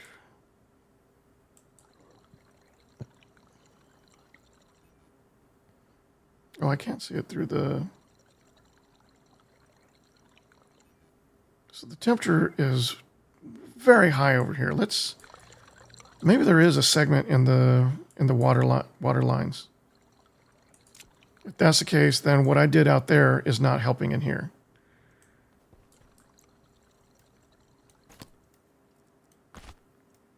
Oxygen critical.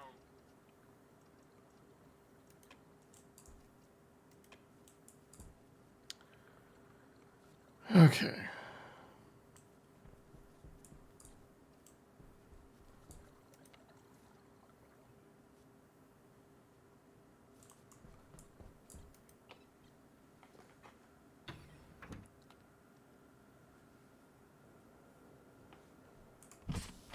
Oxygen critical. Low pressure. Pressure critical. Oh, I opened my helmet when I should have closed it.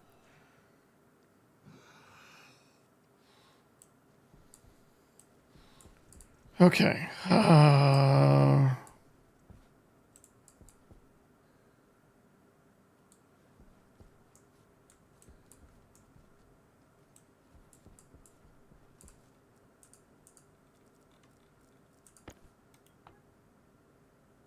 No, this is the line.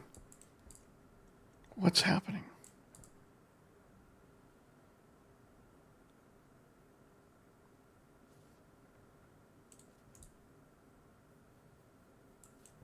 Okay, we're going to turn you off for now.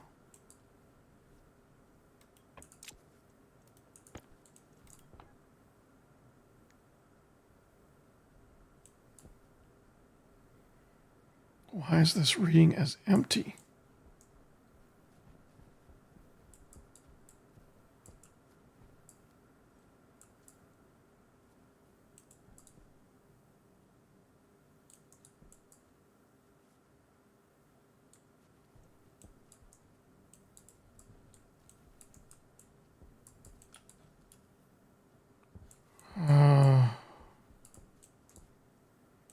So we know it goes in there. We've repaired that.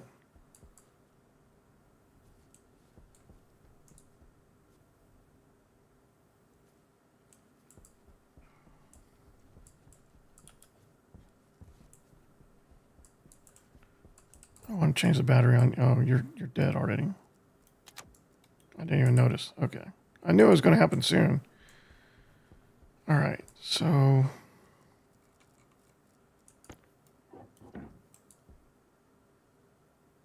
why isn't that insulated? I'm pretty sure that should be insulated as well.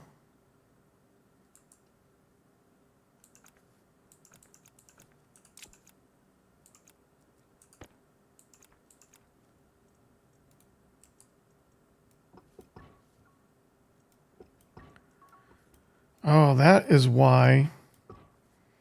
That is why the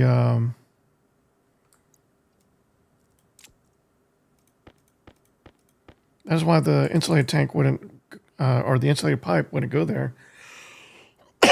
Excuse me, because it's the wrong kind of pipe. All right, I don't think that this has anything to do with the problem we're dealing with, but this is another problem that we just wanted to solve. Or this could have been another problem we would have needed to solve later.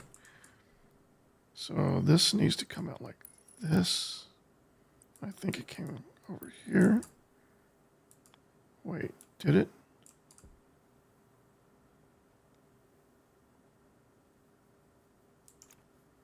Let's put the wrench away. That'll tell us what we can and can't make. Okay, so there. Actually, hold on. That's what we want right there.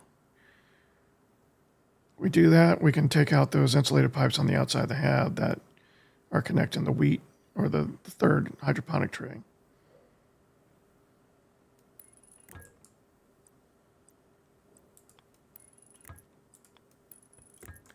Okay, so that's done. But that wasn't what's causing us problems in there.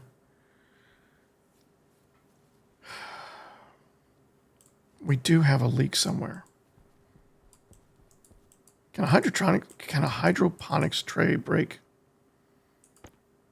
Is that what I'm missing?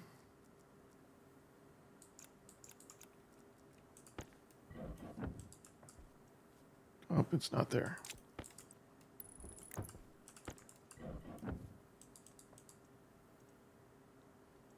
Okay. Now I don't know where it is.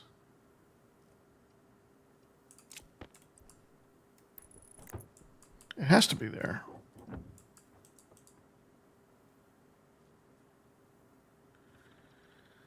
Okay. I hate deconstructing windows. But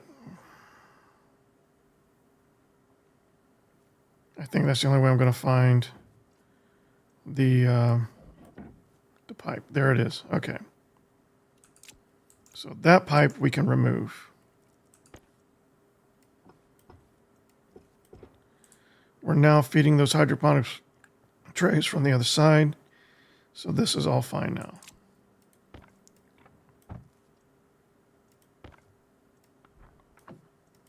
See, nothing went wrong yet. All right, but we still haven't found our leak.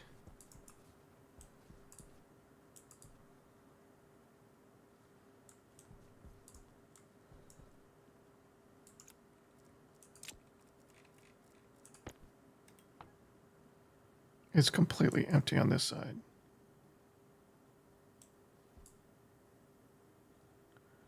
$111,666, 2,600 liter capacity.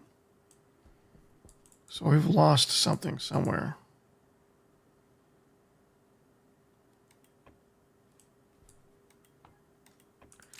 Oh, when there's nothing in there, what does that read as?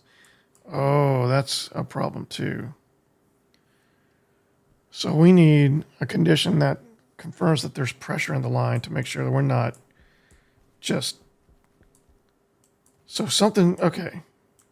So as best I can tell, that line goes in here, comes down, pulls up from the drain. We didn't check the floor, but I don't think that would be our leak. The leak would show water building up in here, not up in the hab.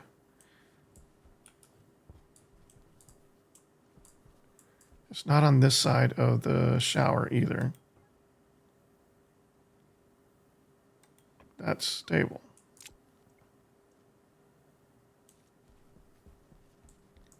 But there's definitely a leak somewhere. And it's losing us all of our water supply.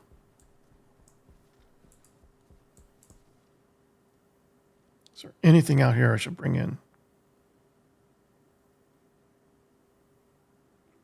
I can't think of anything. Oh.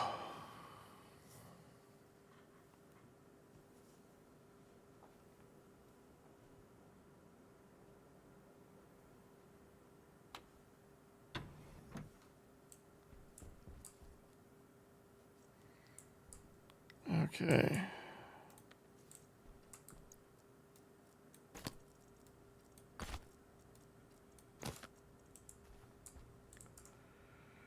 Let's dig everything up again.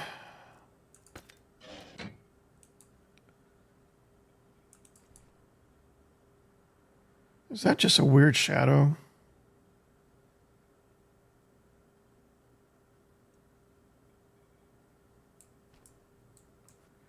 Okay, because the water is here and here, we can assume that the breakpoint is somewhere around here.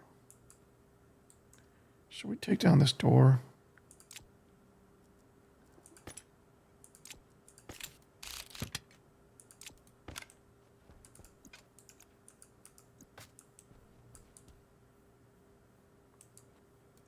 Turn the light on. Okay, what else to... All right. So all the piping in here looks fine. These hydroponics trays are... This one's damaged? Or is that just talking about the plants? Okay, but these are dead.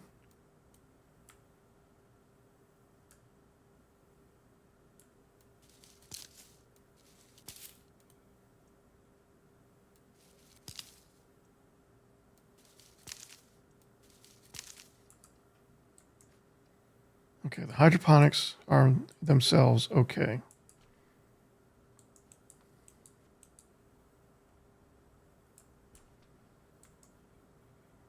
All right. I'm just going to start tearing down walls so we can visually inspect everything we can see in here. This is really... What is this? Oh, it's the door. This is really scary.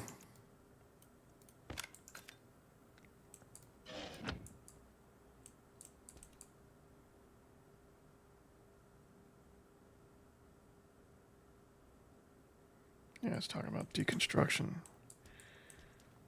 I need one floor to go back there.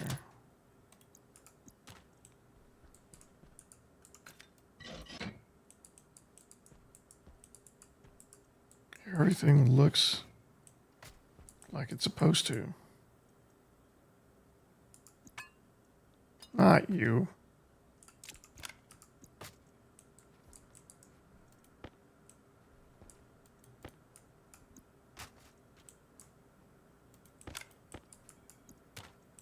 Trying to minimize the clutter. So maybe we've solved all the damage, and this is just water we need to purge.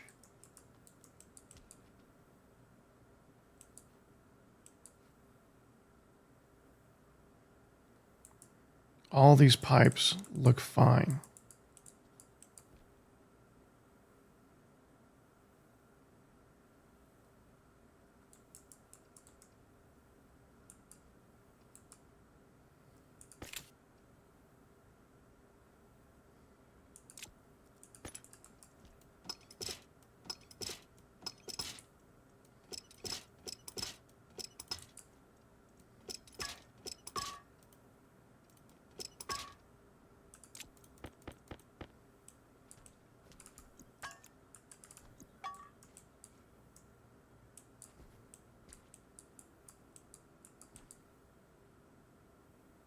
Yeah, everything is fine in here. There's no more leaks.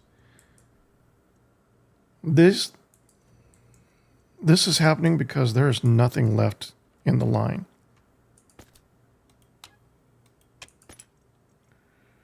So what we need to do is melt some ice.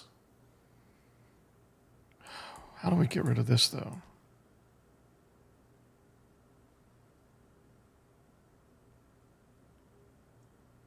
All right, we're going to turn off the back pressure. And we're going to set you to 0.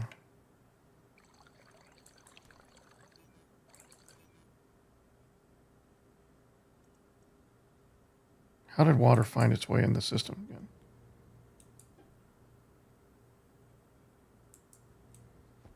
That tells me there's still a leak.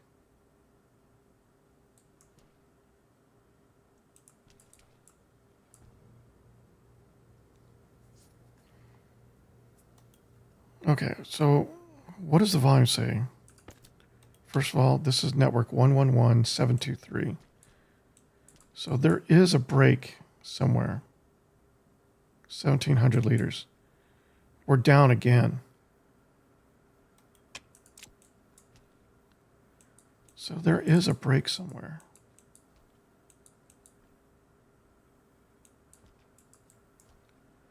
So that runs down into the line or into the thing. Oh no, we changed. Okay, we changed. Yeah, we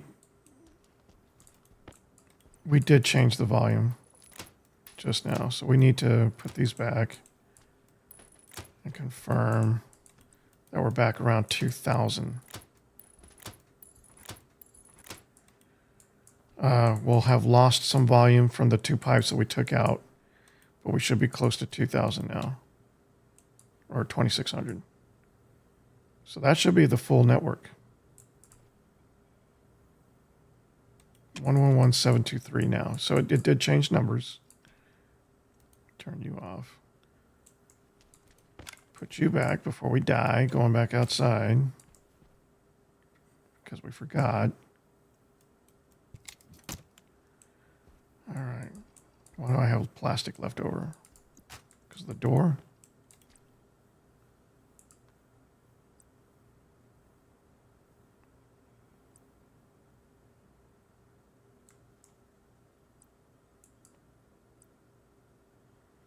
Glass is fine. We want to see the...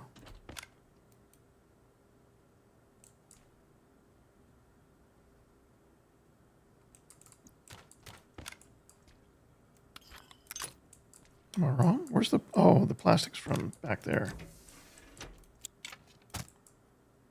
Are these powered? I never noticed that before. I don't think it is. All right. Pressure's down to 69 kPa.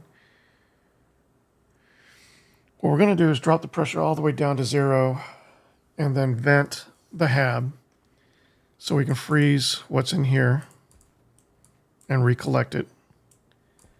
And then we will see if we still have a leak.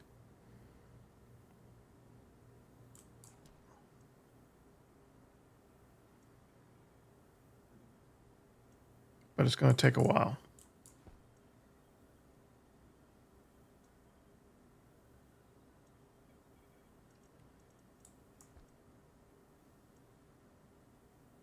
Okay.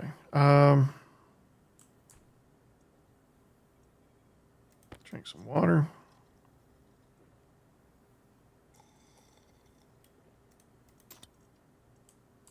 Need a cereal bar.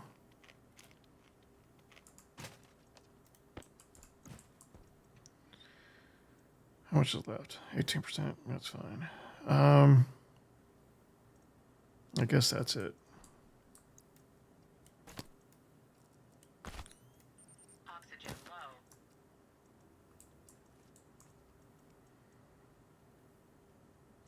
That's all the flour we're going to have. We've lost all our wheat. Until we trade for more, we're stuck with potatoes again. Let's put the flooring back down. Yeah, we'll just dig it up again when we are ready to... What? I just wanted to open the door.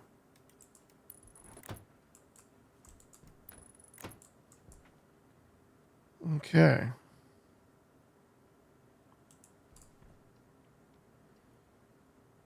So I don't think there's any more leaks going on in here. I think what's happening in the tank is just empty. I want to refill it, but I want to know that the leak is gone. I have no idea how I'm supposed to measure this, or even how I'm supposed to determine, estimate what kind of volume I'm looking at here. But it's going to take a while for this place to vent out.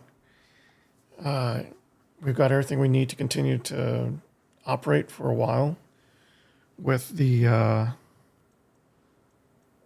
maybe with the stuff we have. Maybe we should make some more baked potatoes just in case.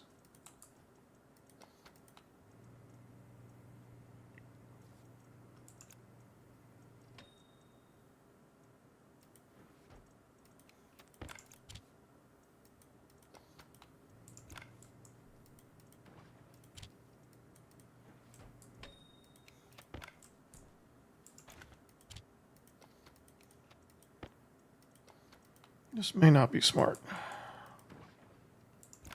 especially since we're not producing any more potatoes right now.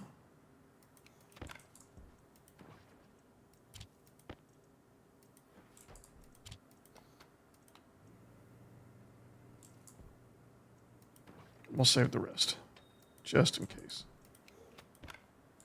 Because I don't know how long baked potatoes last compared to raw potatoes. All right. So we have ourselves a little bit of a food store saved up. Yeah.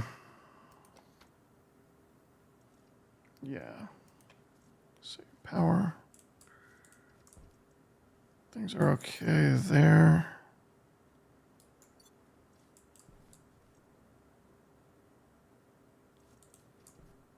Wait.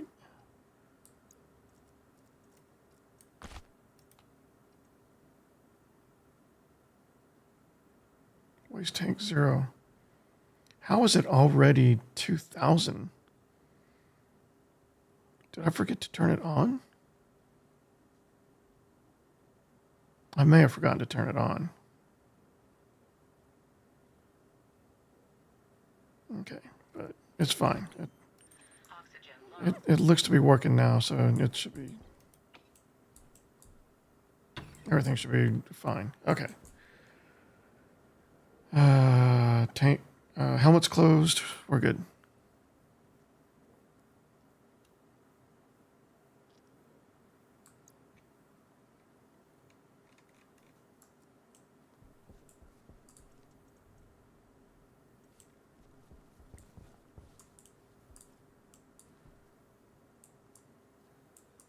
Okay, wherever the leak is, it's... Okay. I'm going to stop saying leak. I don't think we have a leak anymore. I think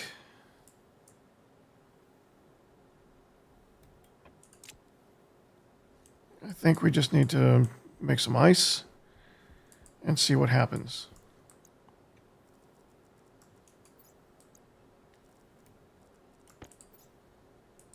Not that kind of ice.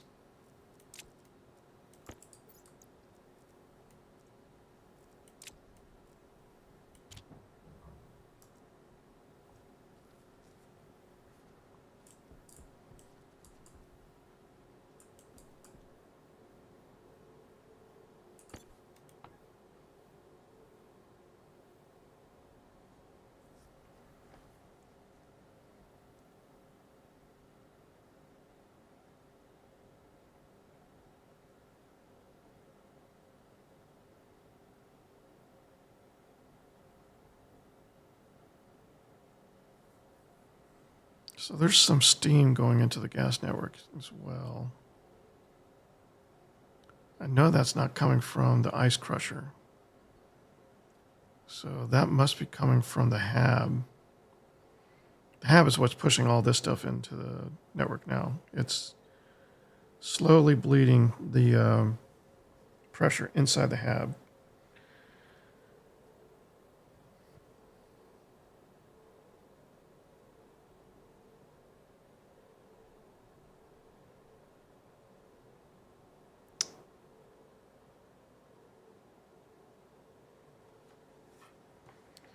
I wonder if I should build an active vent in the hab to... I mean, I shouldn't have to use it, though. I mean, I shouldn't have had to do this stuff. So I would use it for this, and then I would never use it again. But we would spend time making room for it, putting the circuitry in for it, the wiring. And... I mean, yeah, it might speed up what we're trying to do today, but we would never use it again. Well, we would ideally never use it again. All right, one thing I want to confirm is that 111.723. Okay. So we all are one complete network. That means there's no breaks, there's no broken pipes. So there's no leaks, no unintentional leaks. There's a leak here that's letting, gas build up in the network from time to time when we put some ice in there. Uh-oh. Did we just lose the silicon? Hello. We may have lost the silicon.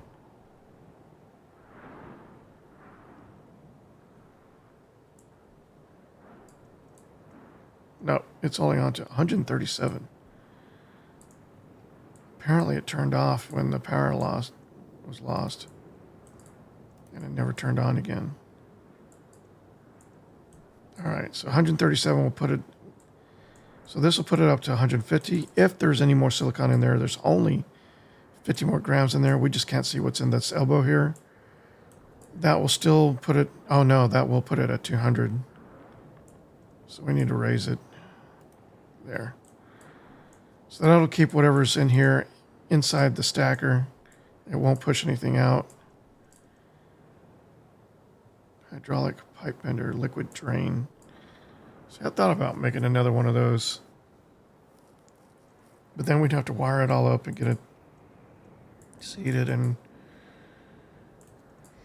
after we're done, we'd never use it again. So, well, at least not in there, not in the hab. Okay.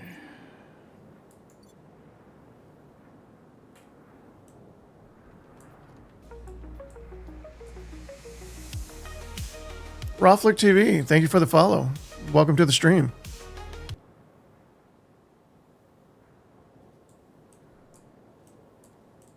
And it looks like I fixed my audio levels because that didn't scare the hell out of me. And it wasn't overly loud. Hello, starting? I started about 2 hours ago, but I've been trying to undo the harm I caused by creating an ice tank. So I set up this apparatus here that I can drop ice into, and it would collect the melted liquid into the pipe network. So it would collect the liquid in here. It would also pull in whatever gas was let in with the ice. So we started condensing that out back into the gas network so that there was only water left in this line. Something's about to break. I can hear it.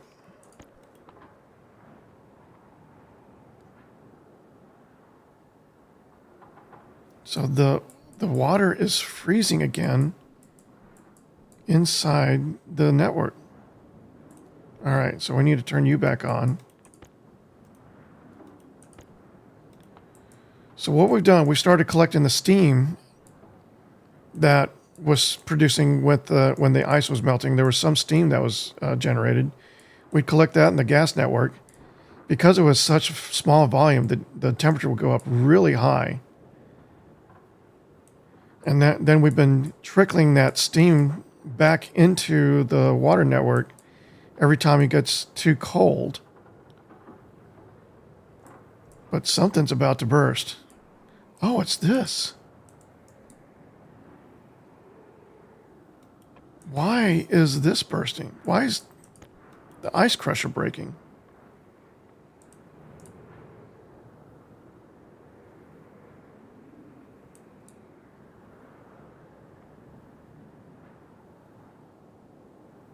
I still don't understand what's happening. Okay, so we dropped 25 grams of ice in the ice maker. We've got a one-way valve here that's open. This pipe analyzer doesn't serve, like, hold on.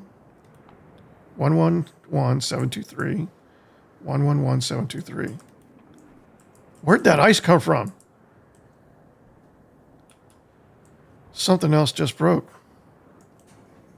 I've got ice flying at me from where?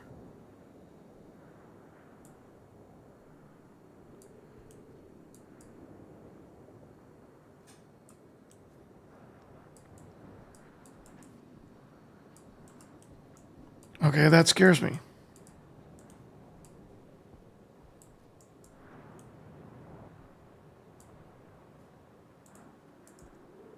Where did that ice come from?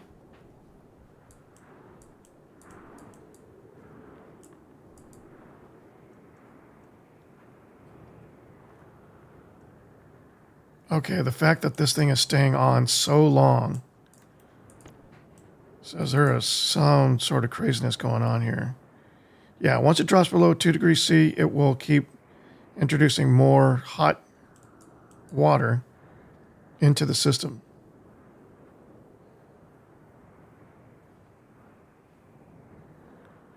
But we've got a lot of other stuff going on in the system too. So, sorry. So this condenser should be pulling it back out again. I know I'm short here and it's your stream, but may I ask you if you can move your camera on one of the top corners so I can see you? Also, oh yeah, so the camera, I'm testing out a new camera today. Normally I don't have a camera on when I'm doing Stationeers. But in this case, OBS Bot sent us the Tel 2 yesterday. We've been playing with it and testing it out, and so I wanted to see what it's like with the stream. So yeah, the placement was probably a little weird. I apologize. But yeah, normally I don't have a camera on when I'm playing Stationeers. Let's go back in the hab and make sure everything's okay in there. Because again, that ice, I can't think of any reason why we had ice flying around at us. This water was already collecting in there. I can no longer see the network from in here, but I can see it from here. So if we take up this floor tile, 111723. So the pipe network is intact all the way through to the inside of the hab. So if there's a break,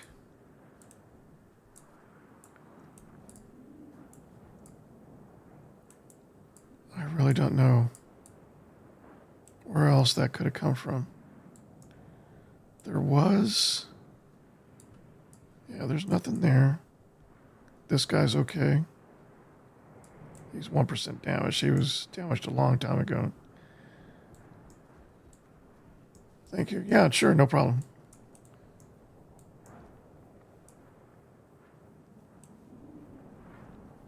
All right, so let's go in the hab. Well, let's fix this first.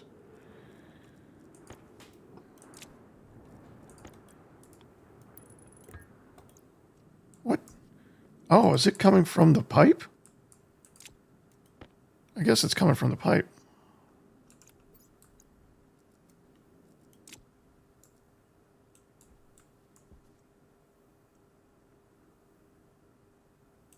So every time this kicks on, that means that the temperature in here is below 2 degrees C. And it stays on until it's above that. But what I don't understand is why... See, it's freezing. Why is it freezing?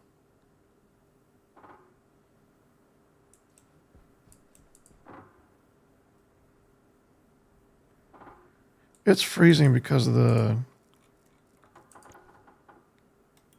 Wait, no, this is separate.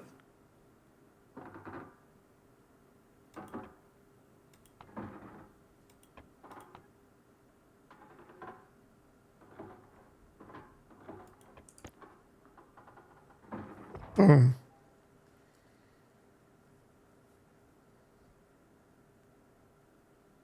I'm really not sure what to make of this.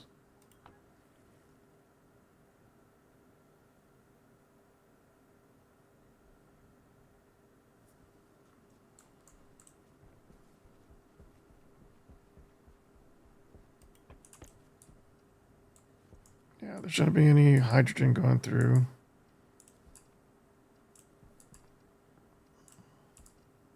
Our filters are fine. Waste tank caution.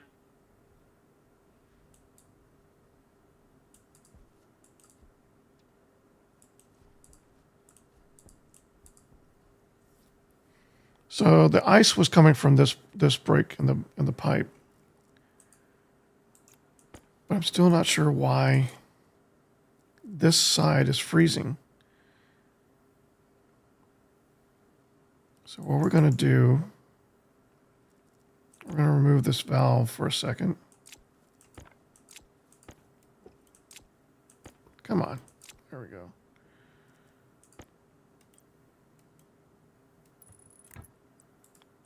Power low.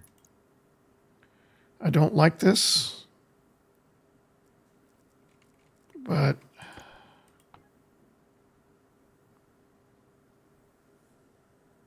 that's working. Okay, and we've condensed all the gas out of the line again.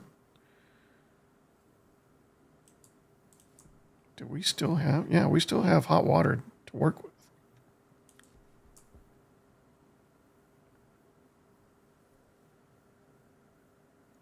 All right, so things are working again.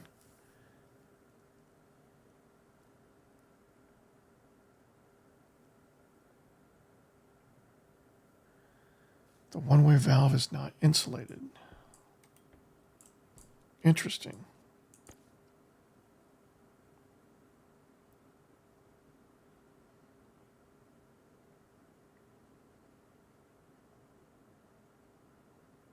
I don't think we really needed the one-way valve, now that I'm thinking about it. I was trying to do something similar to this, where I was pulling out everything that was in this container into what should be an empty network most of the time. So it's empty now. If we swap out with our waste tank, it immediately starts venting out because the pressure in here is higher than the pressure in the gas network. And so this is an easy, powerless system of collecting your waste gas without, losing resources or time.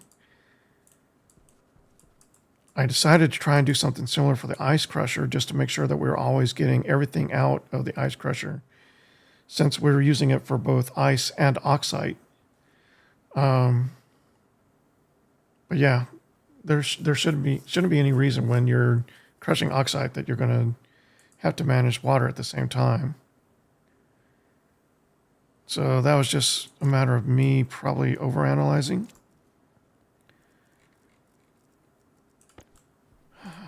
Now we should just have, there's just water in the line, but it's very cold water. So I think there's a couple of things going on here.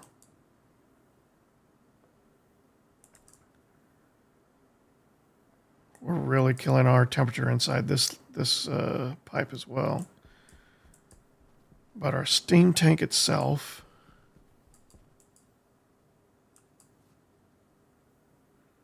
temperature's still nice up. It's nice in here, 165 degrees.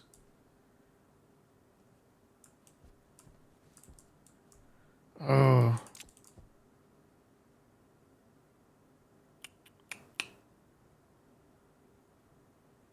I might have to do something about this. I might need to vent it with something.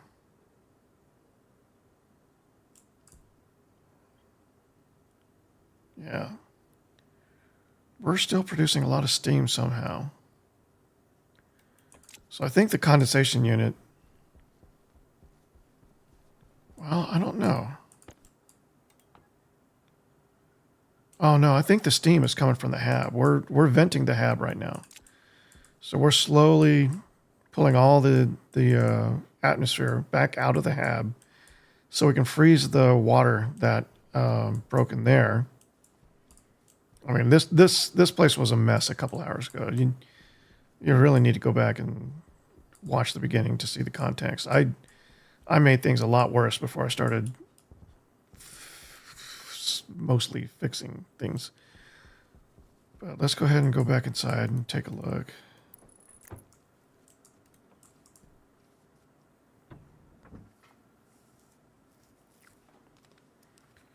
I think what we're going to find is if we check the tank we have inside here,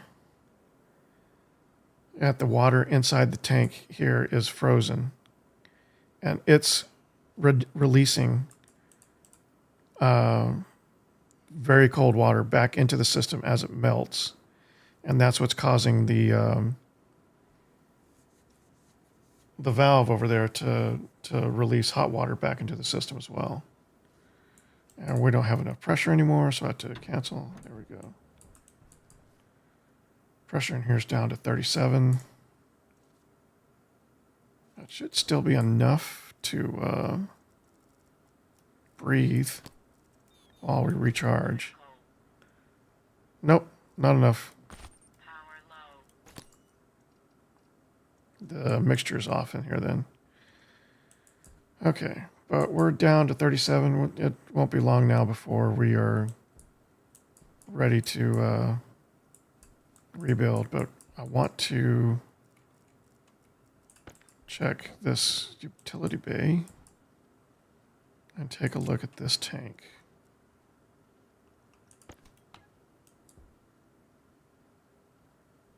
So the tank has 1.25 liters of very cold water. And it's mostly water, so it's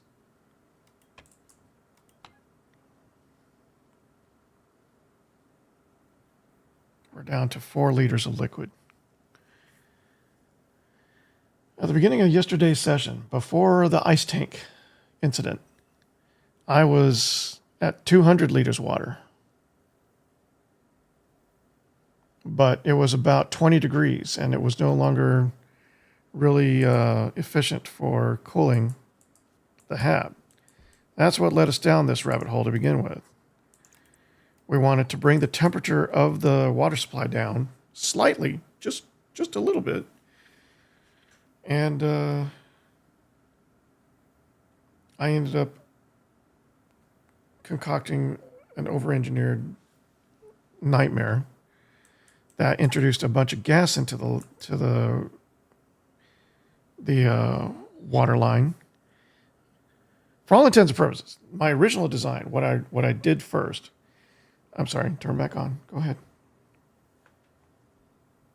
It's okay. There you go. Sorry, the Tel2 has its own logic, and if you make the wrong gesture in front of it, it will start flashing and doing all its own processing things. Okay. So the original thing I did, it worked. It did what I wanted it to do. It introduced ice or close to ice cold water into the water line, and it started bringing the temperature down. The problem was it started bringing the temperature way down, and what I didn't expect is that it would produce steam. When you think of steam, you think of really hot water venting as gas, but you can have cold steam as well. It's just a little amount, and it can very quickly turn back into liquid if you're not collecting it into your gas line, which is what was happening when I was venting the ice tank. It was pulling out the steam, which would rapidly heat up once it mixed with the other gases. And so we started pulling that. We started filtering steam out of our gas line. And that started pulling water out of the gas line as well before it could be condensed back into the liquid line. So we had water being pulled into that steam tank and then heating up.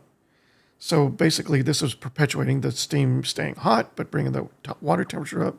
So we started condensing that out with a second condensation unit back into its own water line.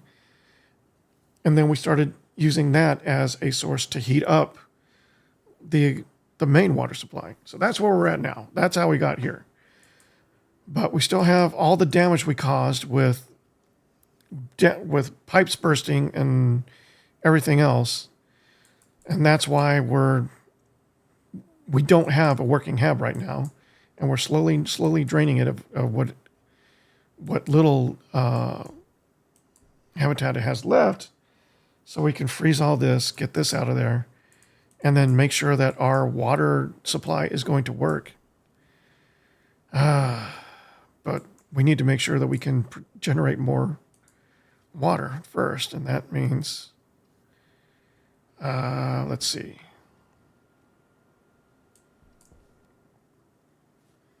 So we fixed the one-way valve on the ice crusher. So we should be able to crush ice again and not worry about the line breaking on that side of the valve.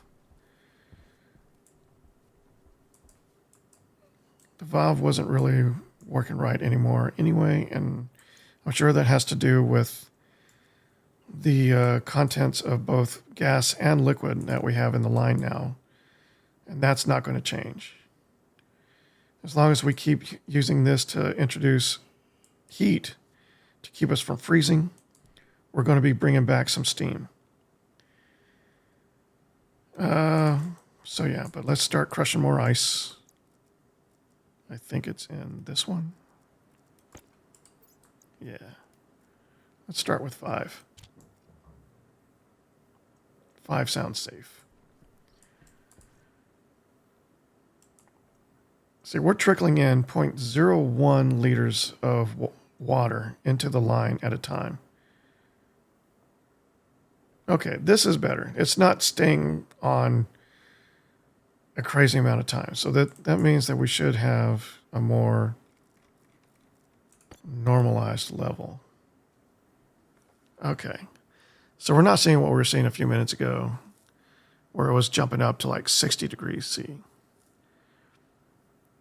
So eventually, once our volume builds up again, as long as we can keep above 0 degrees C and we never see it go above 18 or so, this should do what we want it to do. We should have a nice, cool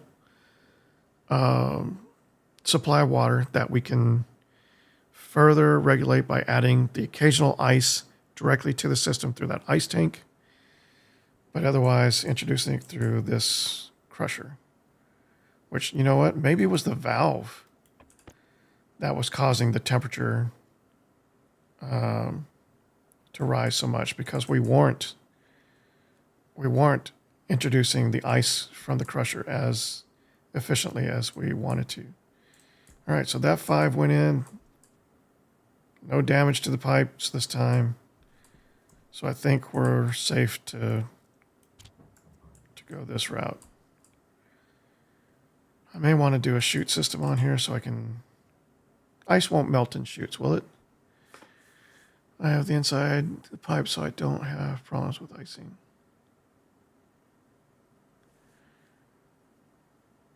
I have that inside the pipes.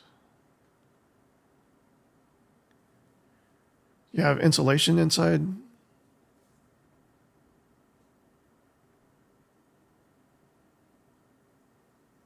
Is there an insulated one-way valve?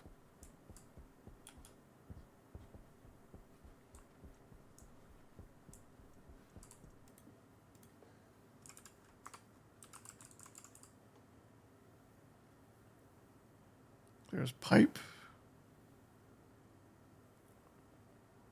There's an insulated vent. Maybe I should have used that for the drain. Oh wait, no, they only have that for the gas vent. How do you do the drain again? Well, let's do it this way. Insulated.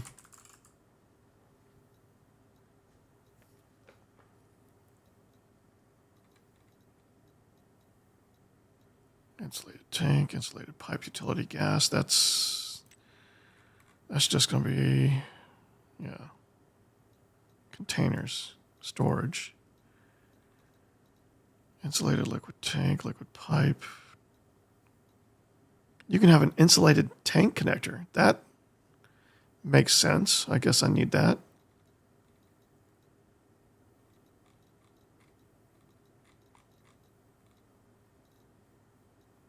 So no, I don't see an insulated valve.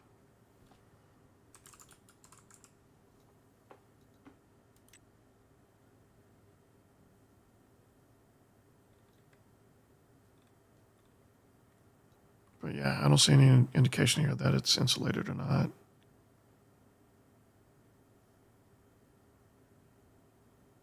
I mean, you think just by the design, it's got some insulation to it, just because it's a collar going over the pipe itself, so it does minimize the pipe's exposure.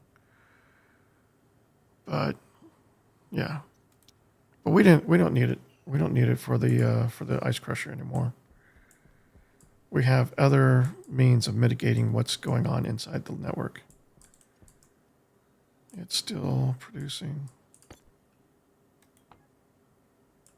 It's got 5 liters.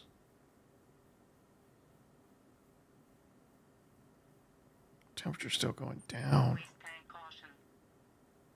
Okay, temperature's going up in our hot water side, though. So this is going to be kind of a vicious cycle now, I think. Oh, okay. All right. That's fine. Oh, power is critical. Shoot.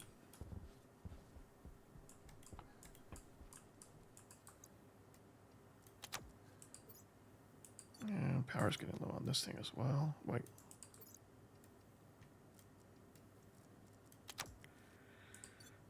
Okay.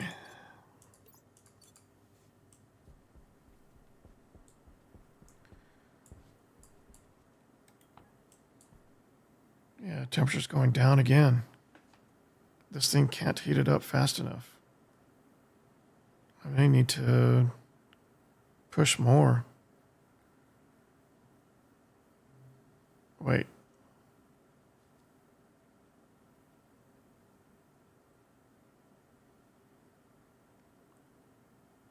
So we've got a lot of reactions going on right now. We're producing steam. Steam is getting vented, getting filtered back out in here, which is also pulling water, which is causing a catalytic reaction. That's heating up. So that tank should be getting hotter and hotter. Nope, we're holding it around 164. But the liquid is getting hotter again. How's this looking? It's better, but it's still high. But the temperature's coming down inside here as well. So I think we're normalizing. I think that over time, we're going to get to a really consistent volume, but right now we need to raise our input. Let's go 0.05 again.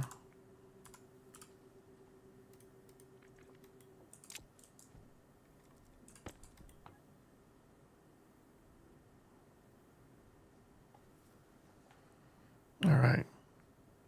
We want to stay above 2 degrees.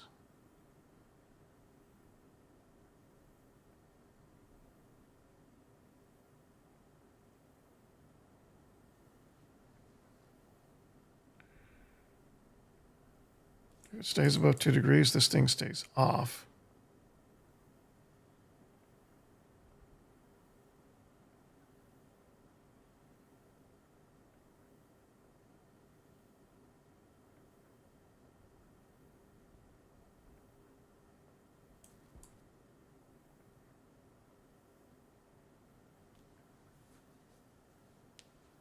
Okay. So yeah, I think we're normalizing. I think over time this will level out into a steady system where, I mean, this is going to be not a constant trickle, but a very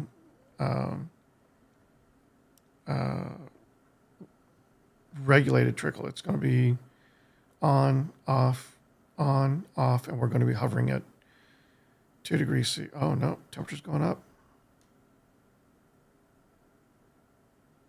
So maybe 0.5 is too much. But as we normalize, that number should be low as well, because there's not as much variance.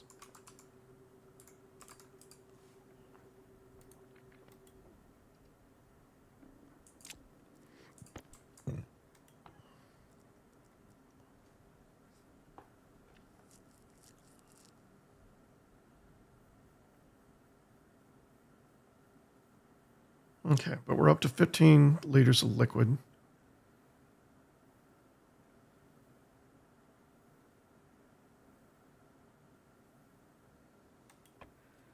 All right. How are we doing on power? One of the batteries is still full, so we should be okay for a while. The other side's probably not so... Oh, the other side's doing well as well, so we're okay for right now. What I want to do is I want to check the pressure and the composition of the atmosphere in the hab itself. We're still around 33, or is that because we were at 33 when we were... I have a tank for the airlock, so we don't mess with the pressure inside here too much when we're going in and out of the hab. All right, we're down to 22. It's still mostly nitrogen. We're not doing great on our nitrogen supply, so I don't want to just lose 51 moles. It's not a lot, but it's my lizard brain won't allow me to just throw away that much. Not on purpose. I've thrown away more water than I want to think about in the last 2 days, but yeah. So we're going to turn off our air conditioning system.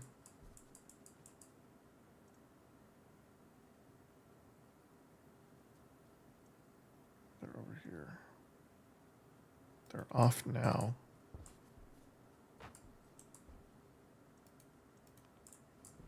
Okay. So we shouldn't be...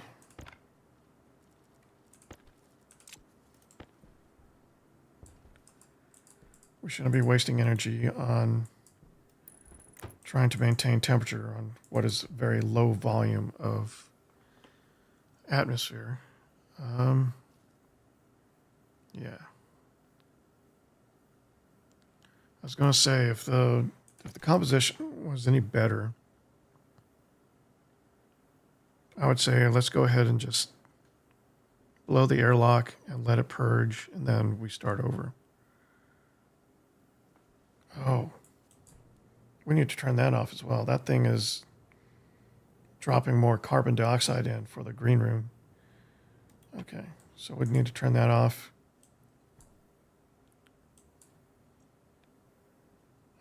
Need to leave that on so that make sure that this doesn't overpressurize. But yeah, let's eat some food and drink some water. Oxygen critical.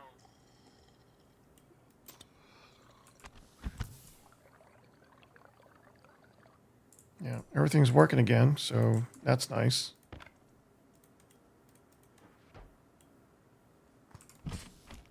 Oxygen critical.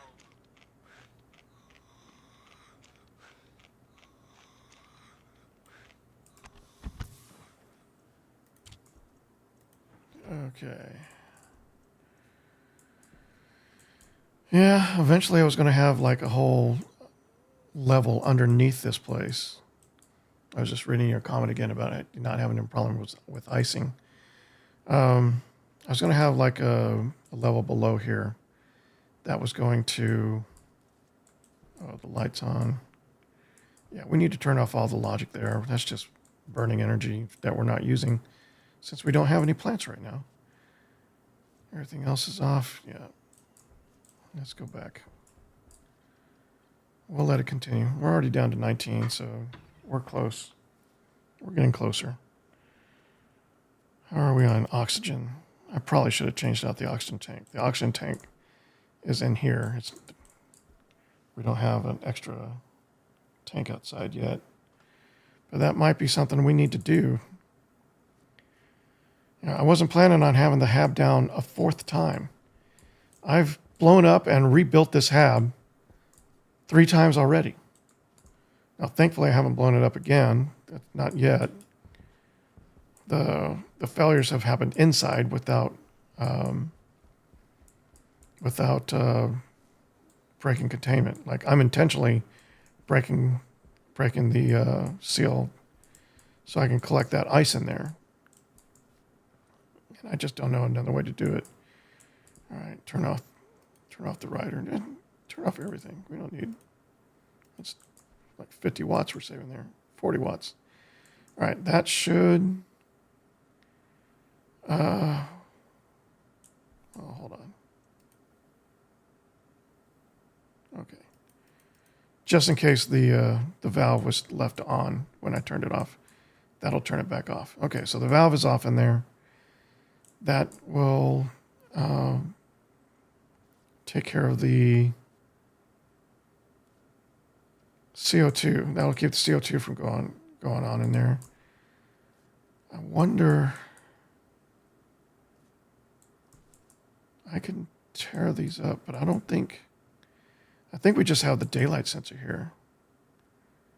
I think the rest of the logic is inside. So the greenhouse light.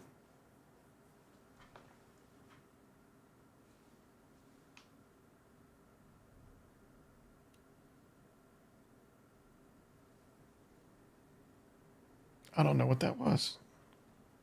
It was loud.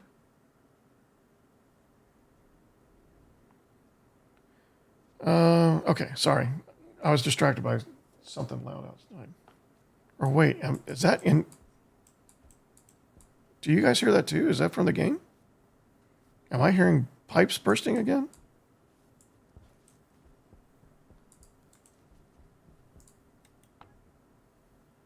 Volume 2640. Okay, that's from adding the ice to the network.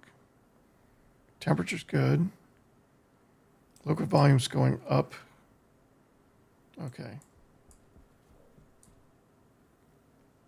I don't know what that sound is, but it's freaking me out because it sounds like it's very subtle now. It was very loud earlier, but it's always coming from over here now. So I think one of my neighbors is doing something either above us or below us. You're still breaking down that ice? What does that mean?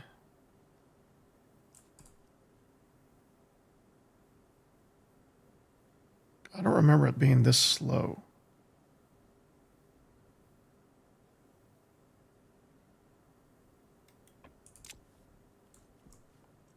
Okay.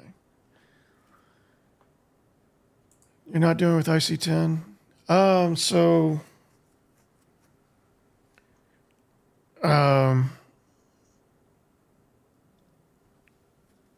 it's hard to explain.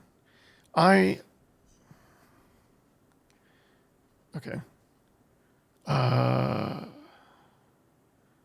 I'm autistic. I'm very slightly autistic. I just turned off the logic again. So basically, the way my brain works, I will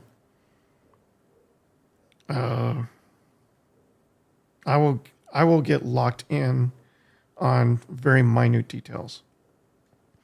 So that might be reason why like you see me like really focus on little mundane things every now and then. That's just the way my brain works. If I let myself, I over-explain things. Sometimes that's good. Sometimes that's bad. So yeah. So when I do IC10 stuff, my options go from A and B to A, B, C, D, and E. And I start to kind of get lost in the weeds. It's not that I can't do IC10 logic. It's just that I will overdo it and build these very big elaborate systems that I then have to build the mechanisms for to support them. And then I have, the energy consumption, the energy production issues, and those other things that I have to start taking into account. So I tend to save the IC10 stuff for later in the game. And, we're over 100 days in this playthrough, and I'm still dealing with this stuff. I still haven't made advanced alloys and that sort of thing. And so that's just a testament to how I can, trip myself up with my own attention to detail. But that's why I haven't done any IC10 stuff yet in this playthrough. Normally, when I get to IC10 stuff, that's really pretty much close to the end of my playthroughs in the past, because I will sometimes overwhelm myself and dig myself into a hole that it's easier just to start over than to try and fix. So I want to try and avoid that as much as possible in this playthrough. But I should be getting into IC10 stuff, sooner rather than later at this point, especially probably when I'm dealing with the final touches for the advanced furnace.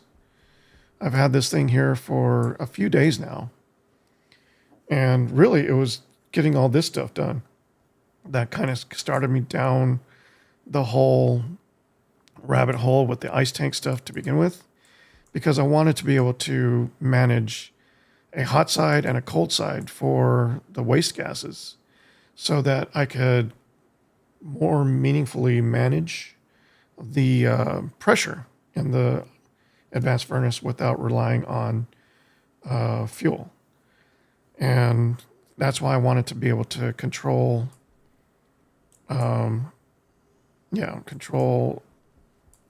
gas temperatures as well as liquid temperatures outside the fuel network. And that's how we got here. All right, so let's take a look at this again. Volume's going up. Temperature's holding at around 2 degrees. The capacity is steady. And this thing is finally done. So the ice crusher, it's still processing. It's ready to take more, but it's still processing. I don't remember it being this slow.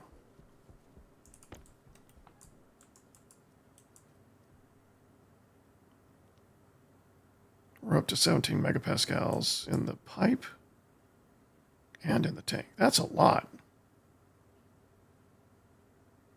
I think we kind of overshot there for the hydrogen. But we are ready to start producing fuel. Let's take a look at that now while I'm thinking about it, because my last playthrough before this game was over 2 years ago, and the game was very different back then. All right, so we have a fuel canister. It is comprised of 66% volatiles and 33% oxygen. Now, to my knowledge, that's not the only fuel mixture we have anymore. I should probably build...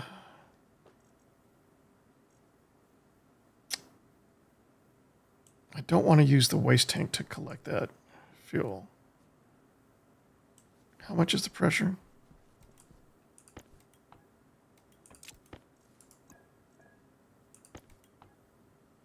It's just 5 megapascals. Okay. It should be fine. Okay.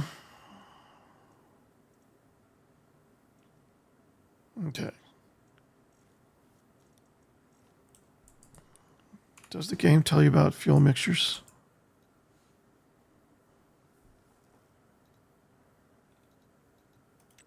So we can mix volatiles with oxygen.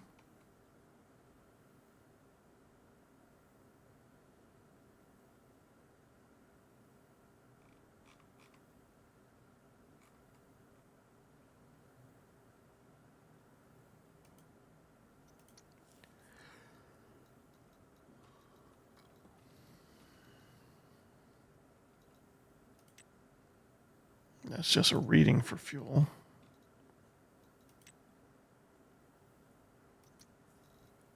So where do we learn about fuel mixtures? And you think the Stationpedia would be the place to do it.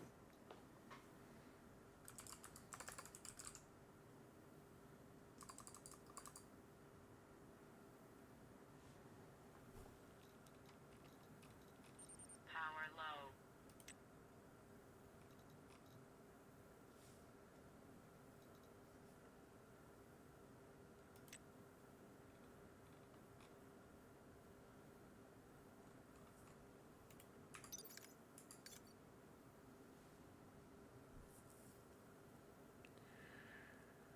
I'm doing furnace with 3 dials. First is what you want to smelt, craft. So you choose what you want to produce.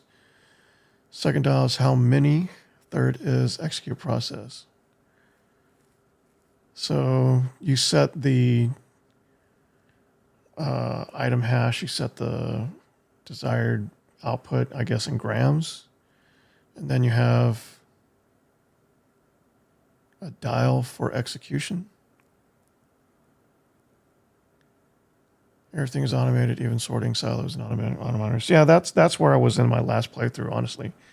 I was building silos for every type of ore, minus the ices. I had miners going on underneath the base that were just running out and coming back with all sorts of stuff. And I was building a sorting system for the sorters that would feed into every fabricator, as well as to the furnaces themselves. Furnaces plural, because I was also maintaining my old furnace for educational purposes, I guess. And yeah, it became so big. Every time I would come up with another idea of what I could do to improve the sorting and the routing and that sort of thing, I was tearing apart entire floors of the structure to make the room I needed to lay it out properly for the new ideas. And yeah, I just kind of got tired of it and took a break, and I didn't come back for a couple of years. I mean, I want to get to that point eventually. I mean, I've started to expand this with the intention of having ore sorting and management going on to a smaller scale in the very near future. But yeah, I do want to get back to the massive complexes I had before with a massive hangar for traders and those things as well. That's one thing I never really got into very much of before. But I really just want to make this place, you know, self-sufficient in the new version of the game. So I didn't have to, you know, phase changes. There was no liquids at all. They didn't exist outside of a text item inside a pipe the last time I played, and other things, other mechanics of the game changed as well. So I've been relearning a lot in this playthrough, and that's part of the reason why it's taken me so long to get to this point.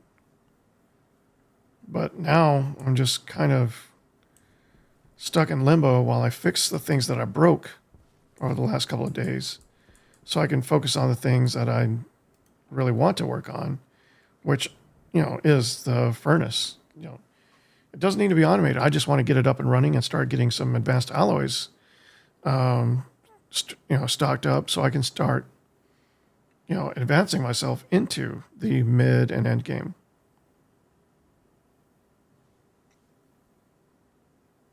Oh, it's 12:30. I have a doctor's appointment in half an hour. Okay, we have quite a few new viewers, I believe. So just so that we're all on the same level, in case you don't know, already know, I'm an American, but I'm playing, and I live in Taiwan. So my daytime is your nighttime, and so if I say, oh, we're already at freezing temperatures, or just about freezing temperatures. The pressure is down to 7 kPa. Okay. But yeah, I didn't realize it was so late. I have a doctor's appointment in half an hour, and it's lunchtime. Do I want to eat before? I probably don't want to eat before I go to the doctor's office, to be honest. But I do need to stop and get ready for that. So yeah, I'm going to stop it here. Not a very exciting episode. A lot of stuff did happen, but most of it we're just waiting for this hab to deflate, basically, so we can freeze this and recollect it and make sure that there's no further leaks. Because until this is gone, I mean, I've checked every pipe several times, but there was some crazy stuff going on here before, for those of you that saw it, that I'm just a little confused as to if I've solved all the problems or not. So yeah, we'll stop here. Oh, can I collect that? Yeah. Okay, maybe we don't have to completely decompress. Air tank low. Well, while we're here, get rid of that. Go ahead and just swap out the air tanks. Turn you back up. No.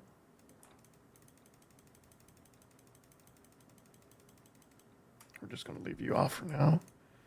Turn you on. And yeah, if there was going to be a leak, we'd have seen it by now because there's already plenty of pressure on the water line now. So I think that confirms that part.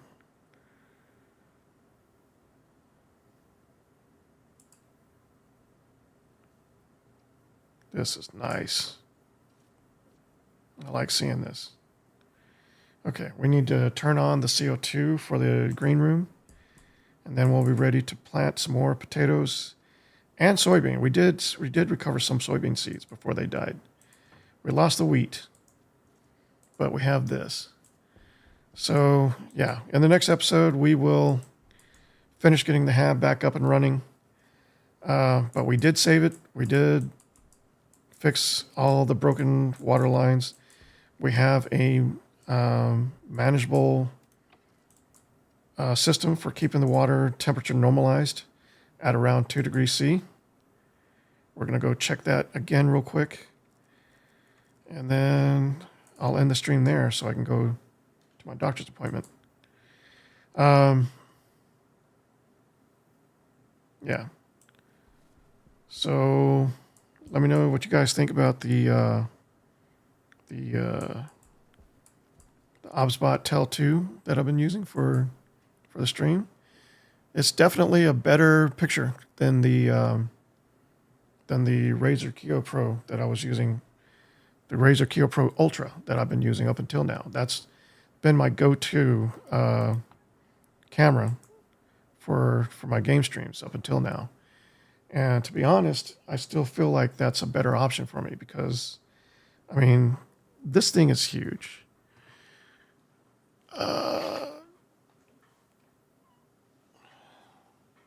I mean, it's cool that it's wireless and all. This is what I've been streaming with. You notice there's no wires to it or anything. This thing is connected via Wi-Fi, and it's still producing the image that you see in the stream, which is incredible to me. That is a 4K, 60 frames per second image over our Wi-Fi. So it's quite a device, but it's big.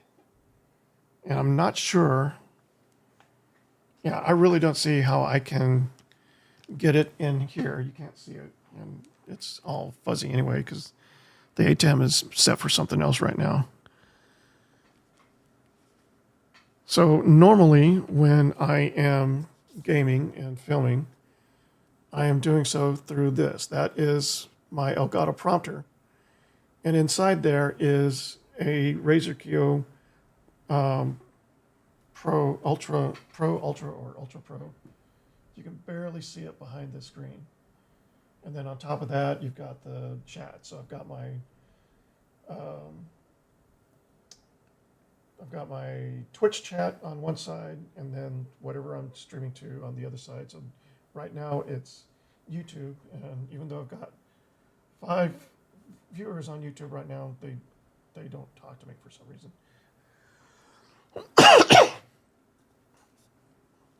And when they do talk to me, it's usually not in English. But you know, that's not a complaint. That's just an observation.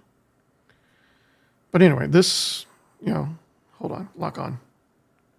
There you go. Now you're following me, right? Yeah. So yeah, it's an incredible device. I've been really impressed with it. But I don't know if I would pay $1,200 for this. I can't say that I wouldn't. I'm not saying that it's a bad investment. It's just, it's a lot. It's kind of overwhelming how much it provides. It's an NDI camera. It's an SDI camera. It's an HDMI camera. It's a PoE camera.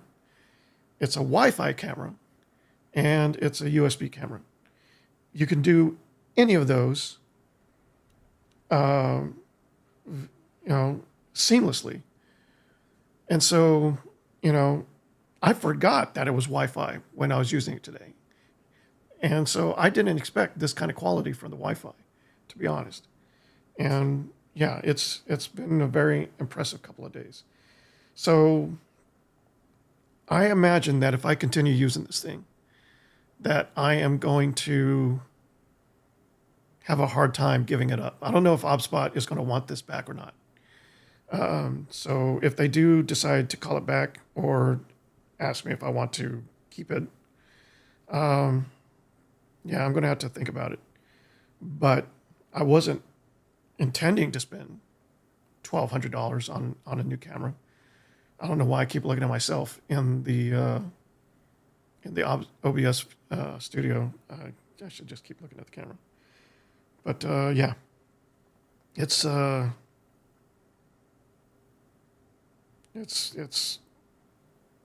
been an interesting couple of days, and we got some other stuff coming in. I just sent back the ProArt card. I was so disappointed with that. Not the card itself. So So ASUS sent me something that they wanted me to test before they decided that they weren't going to make it. And so I was so looking forward to that because, I mean, first of all, that was going to be a huge win for the channel. And secondly, it's something that I really have wanted them to make for a while. And I wasn't like a big part of them deciding to make it, other than they knew that I've been asking for it. And I'm not the only one either. It's something that a lot of people have been wanting from them. And they were going to do it for this generation of products that are out now. But because of circumstances, not ASUS's fault, but that they weren't prepared for regarding that product, they decided that there just wasn't a lot of opportunity there anymore based on how that product's being managed. So I never got to make the video. I never even got to open the box. My contract with them was if they decided to move forward with it, they would let me know. I would proceed with the project. And all the stuff I've done for ASUS, I've had to turn the content over to them first before I was able to produce it. So it's not the best possible deal, but they've been one of my best supporters in that regards. So I don't mind working with them, but it's not. I don't have the full freedom like I have with the Osbot. They sent me the product. I am free to do with it whatever I please. I just don't have the right to give it away, and I may not end up keeping it. But other than that, they don't know what I'm going to say about the product. I've already put out an unboxing video for this on the channel, and I can do whatever I want as a content creator with this device. And that's usually a testament to how well they stand behind the device. ASUS, on the other hand, they have to play things closer to the vest. I'm not dealing with ASUS America. I'm dealing with ASUS Taiwan.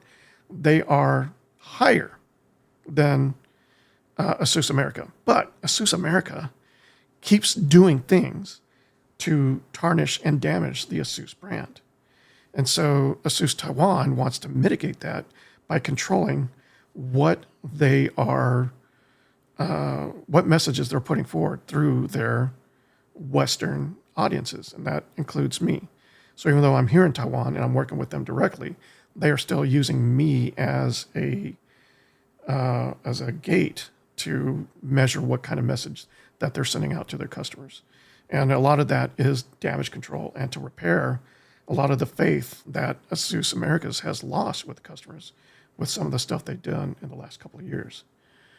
So I understand why they're doing it. And our contract wasn't always like this, but it is what it is now. And it's not comfortable, but it's not unwarranted. And I have no problem working within that. And I think I can say everything that I just said without damaging that. Even so, I'm not saying anything that people don't already know.